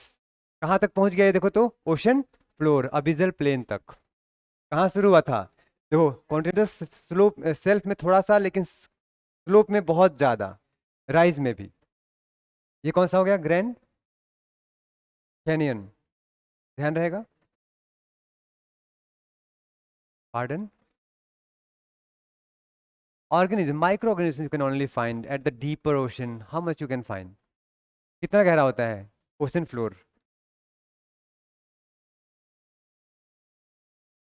3, 4, 5, 6 भी हो सकता है, समटाइम्स 7 भी हो सकता है। कम कहाँ पे है?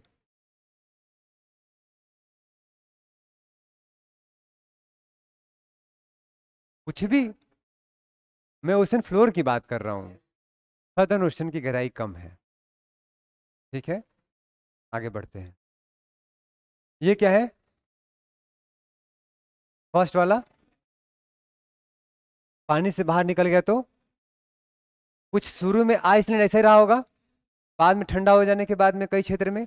Iceland is very important for you, क्योंकि वहां पे एक शहर है जहां 50 सालों से लोग शांति से रह रहे थे, वहां दोबारा से आ गया ज्वालामुखी, और धीरे धीरे करके एक एक घर डूबता जा रहा है ज्वालामुखी में। So that is very important for you, please go through that current affair part, right? Second देखो तो, अगर ये ठंडा होकर डूबना शुरू कर दिया तो बोल दिया हमने सिंकिंग आइलैंड। जब डूबना शुरू करता है तो मान लो कि ये हिस्सा इसका ऊपर था अभी, गौर करना, ये हिस्सा कहाँ था अभी? ऊपर था। तो ये एक प्लेटफॉर्म है, यहाँ पे पेड़ पौधे हो सकते हैं, हजारों सालों में मान लो बनने के पेड़ पौधे होंगे, लेकिन ये जब डूबना शुरू होगा तो पेड़ पौधे तो फिर भी उस पे होंगे। तो इसमें कुछ एक ऐसे जीव जंतु होंगे, जैसे कोरल्स का नाम जानते हो, प्रवाल भित्ति, प्रवाल्स, जो एक के ऊपर एक, एक के ऊपर एक, जैसे घोंघा टाइप का चीज देखा होगा तुमने, बनते जाते हैं। और वो क्या हो जाएंगे कि डूब तो गया ये पार्ट यहाँ तक, लेकिन इसके किनारे पे हो सकता है कि क्या हो, कोरल्स बाहर निकल आए। एक कंडीशन ये, अब ये पूरा नहीं डूबा हुआ है, जैसे कि ये केस देखो, ये पूरा नहीं डूबा हुआ है, जो साइड डूब गया है उसके ऊपर क्या है? पेड़ पौधे। एक केस ये याद रखना, ये केस दोबारा डिटेल में डिस्कशन करना है, क्योंकि सबसे ज्यादा ओशनोग्राफी में कहीं से क्वेश्चन आए हैं आज तक यूपीएससी में, तो इसी बारे में आए हैं जो मैं डिस्कस कर रहा हूँ अभी। आपको छौका लगाना समझते हो, वही मैं कर रहा हूँ। आगे इस टॉपिक को डिटेल में डिस्कस करेंगे पूरा 2 घंटा। अगर ये डूब जाए तो क्या हो जाएगा? यॉट। और यदि पूरा ना डूब करके ये बीच में कुछ पार्ट है और ये बीच में पानी भर जाए और साइड में ऐसा दिखे तो नो, एटॉल ये होता है एटॉल, इसका बीच वाला डूब चुका है। फ्रिंजिंग बोलते हैं उसे, अभी रहने दो, वैसे फ्रिंजिंग बोलते हैं। Live it. एटॉल ये हो गया, ये इसका एग्जांपल इंडिया में लक्षद्वीप। कौन सा है? लक्षद्वीप। ये कौन सा है? पूरा डूब चुका है, सी माउंट। जब आएंगे हम लक्षद्वीप पे सिर्फ ऐसा नहीं पढ़ेंगे, उसको इतना डिटेल में पढ़ेंगे कि कोई भी पीसीएस, आईएएस और इवन की एसएससी भी क्वेश्चन नहीं पूछ सकता जो तुम्हें ना आता हो। ठीक है, आगे बढ़ो। सी माउंट क्या है? बता चुका हूँ कई बार, बार बार लिखना जरूरी है। Does not reach the surface of the ocean. कितनी होती है गहराई इसकी? कितना लंबा, मतलब लंबाई हो सकता है? 3 to, इसके बाद भी बहुत गहरा हो सकता है सरफेस से। एम्परर सी माउंट का नाम सुना है? एम्परर, ये आईएएस में क्वेश्चन पूछ चुका है। एम्परर सी माउंट कहाँ पे है? Hawaii island. हवाई आइलैंड में कहाँ पे है? हवाई आइलैंड जानते हो कहाँ पे है सब लोग? कहाँ है हवाई आइलैंड? ये है अमेरिका। और देखो यहाँ पे क्या है, छोटे आइलैंड्स है, अमेरिका। और इधर कौन सा है? चाइना। पैसिफिक ओशन में यहाँ पे क्या है? हवाईयन आइलैंड्स है। ठीक है, हवाईयन आइलैंड के बीच में एक सी माउंट है, दुनिया में काफी फेमस है। नाम क्या है? एम्परर। नाम भी है emperor. Be the emperor of your life, remember where it is. Seamount पानी के नीचे का एक पहाड़ होता है जो समुद्र तल से ऊपर उठता है लेकिन पानी के सरफेस तक नहीं पहुंच पाता है। सी माउंट ज्वालामुखी मूल के होते हैं और ये 3000 से 4500, ये एवरेज है, इससे कम भी हो सकता है और ज़्यादा भी हो सकता है। क्या मैंने ऐसा बोला? हाँ, हवाई आइलैंड हॉटस्पॉट है। मुझे बात कर रहे हैं सी माउंट की, तुम बीच में बोलोगे हॉटस्पॉट, तो मुझे कैसे मालूम चला कि तुम 5 लाइन पहले की बात कर रहे हो? प्रशांत महासागर में हवाई द्वीप, एम्परर माउंटेन, सी माउंट, पता है कहाँ पे है? देख लो, ये क्या है? Hawaiian island. और इसका जो नॉर्दर्न हिस्सा है यहाँ पे देख रहे हो, इसका आकार देख लो, हमेशा एग्जाम में आ सकता है। एक तो ये भी याद रखना, अभी तो इतना पढ़ ले रहे हो कि ये कौन सा है? एम्परर। देखो तो कई सारे हैं ना यहाँ पे रेंजेस, यहाँ पे कई सारे हैं ना, जो एक, ये 2 3 4 5 ऐसे हैं। यूपीएससी एग्जाम में ये भी क्वेश्चन पूछ चुका है कि बताओ यहाँ पे ये ईस्ट से वेस्ट की तरफ जाते हो हवाईन आइलैंड में, तो सबसे पहले कौन मिलेगा? उसके बाद में कौन? उसके बाद में कौन? उसके बाद में कौन? समझ में आई पहली चीज? दूसरी आप बताएंगे, इनमें से मान लो ये ABCD 4 बताया, सबसे पहले कौन बना होगा? ABCD सबसे पहले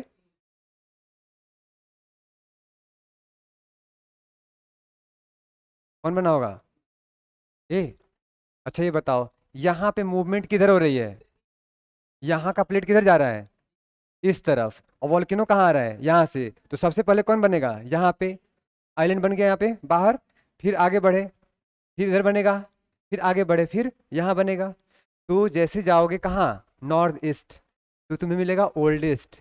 सबसे जब आओगे साउथ वेस्टर्न, यंगेस्ट।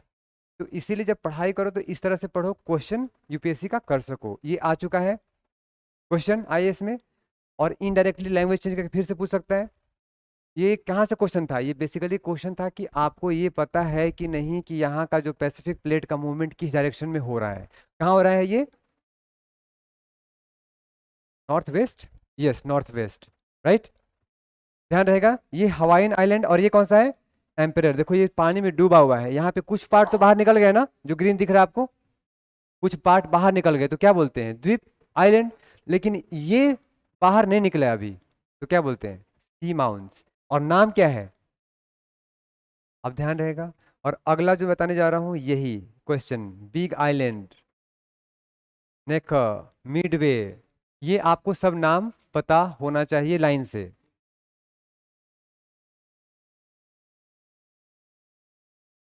हाँ,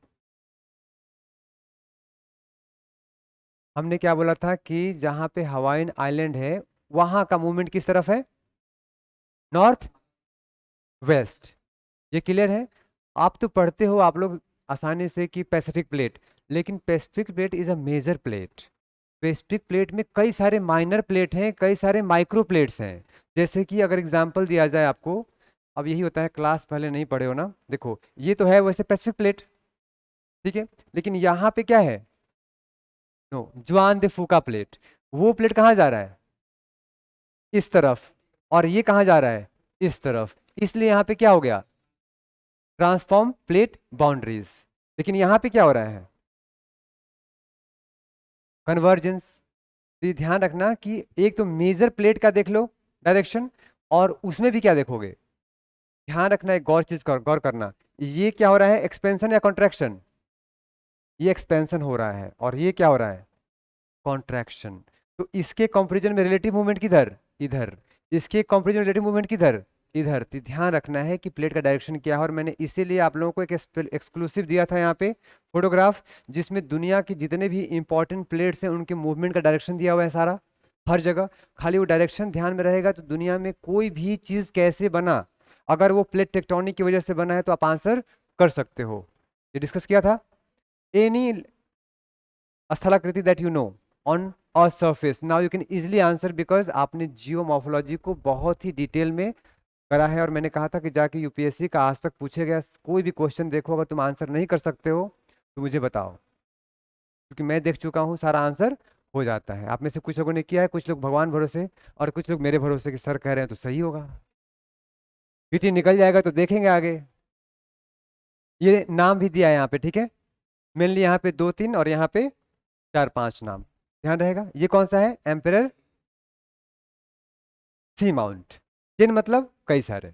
और ये कौन सा है, इसी की बात कर रहा था मैं, ये किसका हिस्सा है, अलास्का का, ठीक है। यहाँ पे पैसिफिक प्लेट, और ये जो मूवमेंट कनेक्ट हो रहा है दोनों तरफ से, और ये सबडक्ट करेगा, तो यहाँ पे क्या निकलेगा, वोल्केनिक एक्टिविटीज। तो यहाँ पे ट्रेंच हुआ कि नहीं, ट्रेंचेस यहाँ भी हैं एल्यूसिन आइलैंड के पास में, और यहाँ से भी क्वेश्चन आते हैं, राइट। आगे बढ़ा जाए, फाइनल रिवीजन। ये क्या है, ये क्या है, ये पॉइंट क्या है, बाकियों को भी बोलने दो, मैं जरा चेक करूं कॉन्फिडेंस कितना ज़्यादा है। इसे क्या बोलते हैं, ठीक है, और इसे क्या बोलते हैं, ये यहाँ पे राइज होगा, हो भी सकता है बहुत माइनर केस में, लेकिन जनरली नहीं होता है। ये क्या है, ये क्या है, ये क्या है, मेरी बात समझ में आ गई आपको, ये क्या है, ऊपर नहीं पड़ रहा, इसी माउंट है ये, और ये, और ये यॉट, ये वॉल्केनिक आइलैंड, और ये आइलैंड। जनरली वॉल्केनिक ही नेचर में होते हैं, लेकिन जरूरी नहीं है, कई बार ऑफवर्ड मूवमेंट हो जाता है। जैसे एग्जाम्पल के तौर पे, जो हमारा सुंदरबन क्षेत्र है, बांग्लादेश और इंडिया का बीच वाला पार्ट, वहां पे एक आइलैंड बन गया, मूरे आइलैंड, क्या बोलते हैं उसको, मूरे आइलैंड कह लो, मूरे ही बोलते हैं उसको हिंदी में, मूरे आइलैंड बन गया। वो वोल्केनिक आइलैंड नहीं था, अपवर्ड मूवमेंट हो जाने की वजह से, और होने से इंपॉर्टेंस क्या है वो पढ़ेंगे इंडियन ज्योग्राफी में। लेकिन समझ में आया, हो सकता है पता लगा कि कर्नाटका के कोस्टल क्षेत्र में कोई सोया हुआ है, अपना उसका अपना रीजन हो, सुबह उठा देखा अरे 4 5 आइलैंड बने हुए हैं, वो भी 4 5 सौ बीघे में, किसका होगा वो,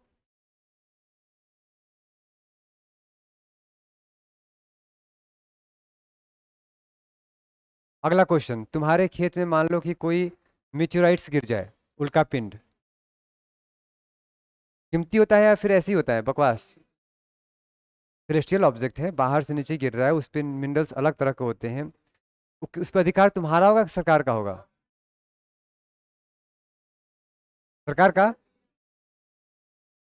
देखो तुम उसका कुछ करोगे नहीं, सच्चाई तो है कि तुम कुछ करोगे नहीं, लेकिन रिसेंट में एक वर्डिक्ट आया, अलग अलग देश में अलग अलग नियम है, कोई फ्रैंकली नहीं कह सकते हो कि उसी का होगा, लेकिन कई सारे देश में है जिसके खेत में गिरा उसका, वो उसका बोली लगाएगा, ऑक्शन करेगा, लेना है लो, नहीं मतलब हम अपना घर में सजा कर रखेंगे, ठीक है। तो कुछ एक कंट्री है जहाँ पे क्या है, जिसके खेत में गिरा उसी का। अब ये मैं जैसे बोल रहा हूँ रिसेंट में ऐसा घटना घटा, तुम लोग सर्च करो कि कहाँ पे घटा, रेयर अर्थ एलिमेंट्स, तो अभी नहीं देखना है, ठीक है। जैसे रिसेंटली सोमालिया में गिरा 3 kg का, 3 किलोग्राम, बिहार में गिरा था 2017 में, नॉर्दर्न बिहार में। हमारे यहाँ तो सरकार बच के रहो, ईडी है, सीआईडी, पता नहीं क्या क्या है।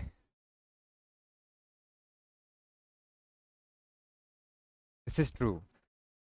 अगर कोई खजाना आ जाए, वो तुरंत एक्वायर कर लेगी गवर्नमेंट उसको। बात समझ में आ गया? अब ये नहीं कि दो चार सिक्के आ गए तो तुम बताने जा रहे हो सोने के, और तुम बताओगे तो। अदरवाइज अगर पेट्रोलियम की खान निकल जाए तो, अगर पेट्रोलियम आ जाए तो मान लो कहीं से अचानक से तेल निकलना शुरू हो जाए, फिर तुम्हारा अधिकार है। अब एक क्वेश्चन यहां से पॉलिटी का उठता है, जिक्र ही कर दूं। उस देश को क्या कहते हैं जिस देश का सारा रिसोर्स गवर्नमेंट को बिलोंग करता है? एक बोल रहा है कम्युनिस्ट, एक कह रहा है समाजवादी। कौन सा सही मानो?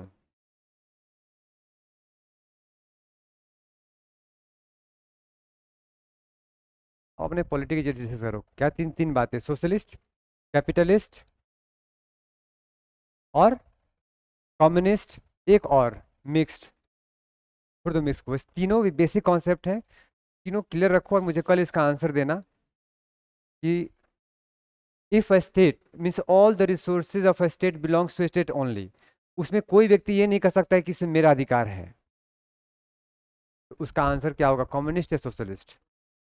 आगे बढ़ते हैं, ज़्यादा सोशलिस्ट नहीं बनते हैं। सिग्निफिकेंस ऑफ ओशनिक, अब मेरे ख्याल से लिखवाने की जरूरत नहीं है, you already know what are the significance, क्या है?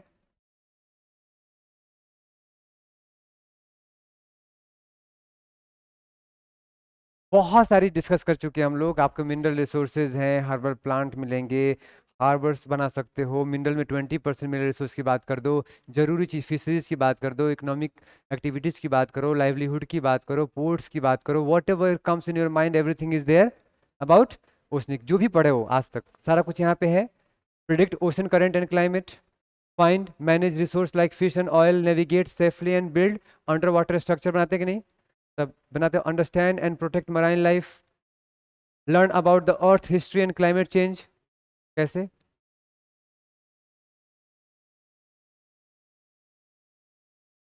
अरे पैलियो मैग्नेटिज्म अर्थ का करते हो। अभी मान लो एंटार्क्टिका में तुम चले गए, 3 किलोमीटर नीचे दरार फटी, तुम गए वहां का आइस को बाहर निकाला, उसमें मिनरल्स को बाहर निकाला, स्टडी करना शुरू किया, पढ़ा आयरन Fe है या Fe2+ है या Fe3+ है। यदि वो Fe है, इसका मतलब क्या हुआ? उस वक्त ऑक्सीजन नहीं था, ऑक्साइड ऑक्साइड्स नहीं बना, इसका मतलब कि उसका डेट निकाल लो कि कब बना था वो आयरन। अपने रॉ फॉर्म में है। और यदि वो Fe के फॉर्म में है, ना कि फेरस या फेरिक के फॉर्म में है, इसका मतलब ऑक्सीजन था ही नहीं। तो बता सकते हो कि जब पृथ्वी कितने साल का रहा होगा, तो उस वक्त ऑक्सीजन नहीं रहा होगा। हम लोगों ने मेरे ख्याल से डिटेल में डिस्कशन किया है जब हम पढ़ रहे थे वाला ही क्लास किसका, क्लाइमेटोलॉजी का। जब हम पढ़ते हैं एटमॉस्फेयर, तो एटमॉस्फेयर पहले तो का गोला था, तो हमने डिस्कस किया ना एक एक पॉइंट कि कहाँ से आया ऑक्सीजन, कहाँ से आया कार्बन डाइऑक्साइड, कहाँ से आया नाइट्रोजन, कहाँ से आया organ and so on, ozone layer कैसे बना। सब डिटेल देखा था हमने, पूरा ओरिजिनेट किया था ना। तो मेरे ख्याल से आपको माइंड में होगा। So these are all important aspects of your समुद्री उच्चावच। ठीक है, आगे बढ़ा जाए। ये क्या है अब?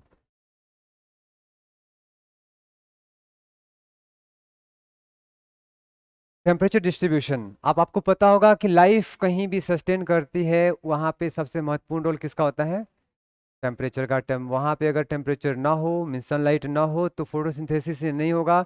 और फोटोसिंथेसिस कौन करते हैं? Primary, secondary, tertiary consumers, all are dependent और प्राइमरी और नॉट। शेर भी जिंदा है, वैसे तो घास फूस नहीं खाता है पेड़ पौधों को, लेकिन अगर पेड़ पौधे ना हो तो जिंदा रहेगा वो? जो खाता है वो किस पे जिंदा रहता है? बात समझ में आ रही है कि नहीं? Ultimately temperature is most important factor. जैसे क्लाइमेटोलॉजी पढ़ा था पूरा, उसमें सबसे महत्वपूर्ण रोल किसका था? टेम्परेचर का, राइट। उसके बाद ह्यूमिडिटी का। अब यहाँ ह्यूमिडिटी की बात करेंगे नहीं, क्योंकि पूरा का पूरा क्या है? ओशन ही है, तो पानी ही पानी है। तो बात किसी करेंगे? टेम्परेचर की। आप टेम्परेचर पढ़ो। टेम्परेचर जब तुम, ये देखो यहाँ पे सब लोग, इक्वेटर से भूमध्य, मध्य नहीं, अच्छा भूमध्य रेखा से तुम पोल की तरफ जाओ, ध्रुव की तरफ, ताप बढ़ेगा घटेगा? घटेगा, राइट, श्योर। अच्छा, ओशन सरफेस, सरफेस वाटर से डीप ओशन सरफेस की तरफ जाओ तो टेम्परेचर बढ़ेगा घटेगा?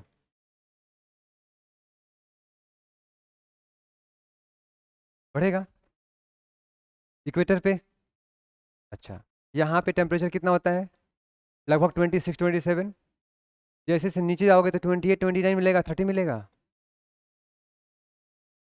इसका मतलब कि डिपेंड करता है कि हम किस लोकेशन की बात करते हैं। आप डायरेक्ट आंसर नहीं करोगे वरना यूपीएससी में गलत कर दोगे। इक्वेटर की बात करोगे यहाँ पे तो यहाँ पे टेम्परेचर सरफेस पे सबसे ज़्यादा, जैसे से अंदर जाते जाओगे टेम्परेचर कम होता जाएगा। क्लियर? उसका रेट पढ़ेंगे हम लोग थोड़ा आगे चल करके, ठीक है। और टेम्परेचर की प्रोफाइल के हिसाब से इसके हम लोग अलग अलग लेयर्स में बांट देंगे। एक चीज़ ये। दूसरा, हॉरिजेंटल समझ में आ गया?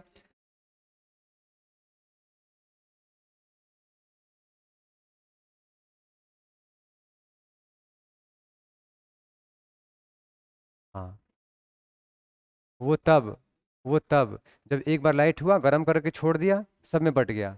यहाँ पे दिन में गर्म हो रहा है, रात में ठंडा हो जा रहा है, तो गर्म हो रहा है, रात में ठंडा हो जा रहा है। तो आपके पॉकेट में 100 रुपये मैंने दिए और आपने आज उनको 50 रुपये दे दिए, कहा कि क्वालिटी आ गई। वो बेचारा गया, कल को फिर 100 रुपये दे दिया मैंने आपको। अब आपका पॉकेट ज़्यादा गर्म है ना?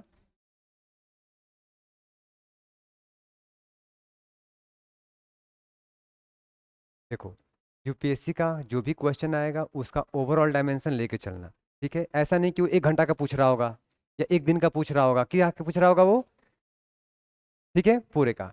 दूसरे में है कि जब आप ये क्वेश्चन का आंसर और बेहतर कर पाओगे जब हम पढ़ेंगे कि वो कौन कौन से कारक हैं जो समुद्री तापमान को क्या करते हैं, प्रभावित करते हैं। सारा फैक्टर पढ़ेंगे हम लोग। जैसे आप लोग इनके दिमाग में एक फैक्टर आया कि पानी, जैसे आप गर्म करते हो कहीं पे, इसमें मिला दो गर्म पानी अभी, तो थोड़ी देर के बाद पूरा पानी का टेम्परेचर एक जैसा हो जाएगा क्योंकि मिक्सिंग उसकी हो जाएगी, ठीक है। लेकिन क्या ओशन में सिर्फ यही फैक्टर है? कहीं पे हीट ज़्यादा मिल रहा है, कहीं पे हीट कम मिल रहा है, कहीं पे फ्रेश वाटर का लगातार नदियां से पानी गिरती जा रही हैं, कहीं पे आइस क्यूब्स हैं। मेरी बात समझ में आई? कहीं पे सरफेस ओशन करंट गर्म धाराएं जा रही हैं, कहीं पे ठंडी धाराएं जा रही हैं। कहने का मतलब कि there are so many factors which will influence the temperature of the ocean. But in general मोटे तौर पे देखोगे तो इक्वेटर के पास टेम्परेचर ज़्यादा, क्योंकि हीट सनलाइट डायरेक्ट यहाँ पड़ रही है। जैसे जैसे पोल की तरफ जाओगे टेम्परेचर कम होता जाएगा। दूसरी बात, सन की लाइट पेनिट्रेट 200 मीटर तक ही कर सकती है, तो सबसे अधिक गर्म कहाँ होगा? सरफेस पे। जैसे जैसे नीचे जाते जाओगे क्या होगा? टेम्परेचर कम होता जाएगा। इतनी बात समझ में आई? दो चीज़ें, राइट। ज़्यादा सोचोगे यूपीएससी क्वेश्चन गलत करके आ जाओगे, कम सोचो। अब देखो, डिस्ट्रीब्यूशन ऑफ हीट मैंने कहा दो तरीके का, कौन कौन? अगर टॉप टू बॉटम जाओ, सरफेस से नीचे की ओर, तो वेरिएशन मिलेगा। और दूसरा, इक्वेटर से पोल की ओर, विषुवत रेखा से ध्रुव की ओर, तो मिलेगा डिफरेंसेस। आगे बढ़ते हैं। Temperature distribution of the ocean सबसे ज़्यादा कहाँ? इक्वेटर के पास। देखो पढ़ो क्या कह रहा है, temperature distribution varies depending on the surface, horizontal and vertical. Horizontal में क्या होगा? इक्वेटर पे सबसे ज़्यादा, क्योंकि सनलाइट ज़्यादा है। जैसे से पोल की तरफ जाओगे टेम्परेचर कम हो जाएगा। इतना क्लियर है? डेप्थ की बात करोगे तो ऊपर टेम्परेचर ज़्यादा, जनरली कहाँ पे? ट्रॉपिकल क्षेत्र में। अगर तुम यहीं आ जाओ यहाँ पे आर्कटिक में, ऊपर का टेम्परेचर -45 डिग्री सेल्सियस, बर्फ जमा हुआ है। नीचे जाओगे you will find at certain depth 4 degree Celsius temperature. बढ़ा कि नहीं बढ़ा? तो वी विल टॉक अबाउट कि किस रीजन की बात हो रही है। और जनरल पूछे क्वेश्चन यूपीएससी तो इसका मतलब वो इसकी बात कर रहा है, मेजोरिटी ऑफ द हिंसा की बात कर रहा है। अगर जनरलाइज क्वेश्चन हो तो, स्पेसिफिक क्वेश्चन पूछेगा तो उसका स्पेसिफिक आंसर। जनरल क्वेश्चन तो पता लगा कि तुम आए हो इंटरव्यू देने एक लाइब्रेरियन का, मैं क्वेश्चन पूछूं और तुम कोयला निकालने वालों के हिसाब से आंसर दिए जा रहे हो, अगर बढ़ जाएगा। ध्यान रखना। आगे बढ़ो।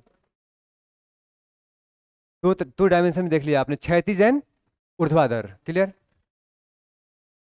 देखो, इक्वेटर के पास क्या है? लाल ज़्यादा है टेम्परेचर।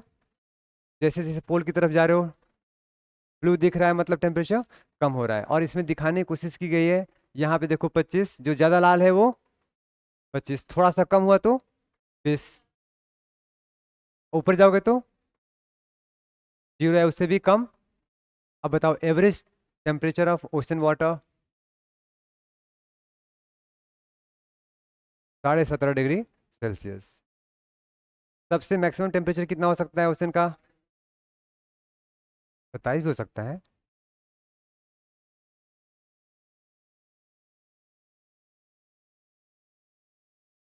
क्यों? माइनस में पानी रहता है, कभी सुना है?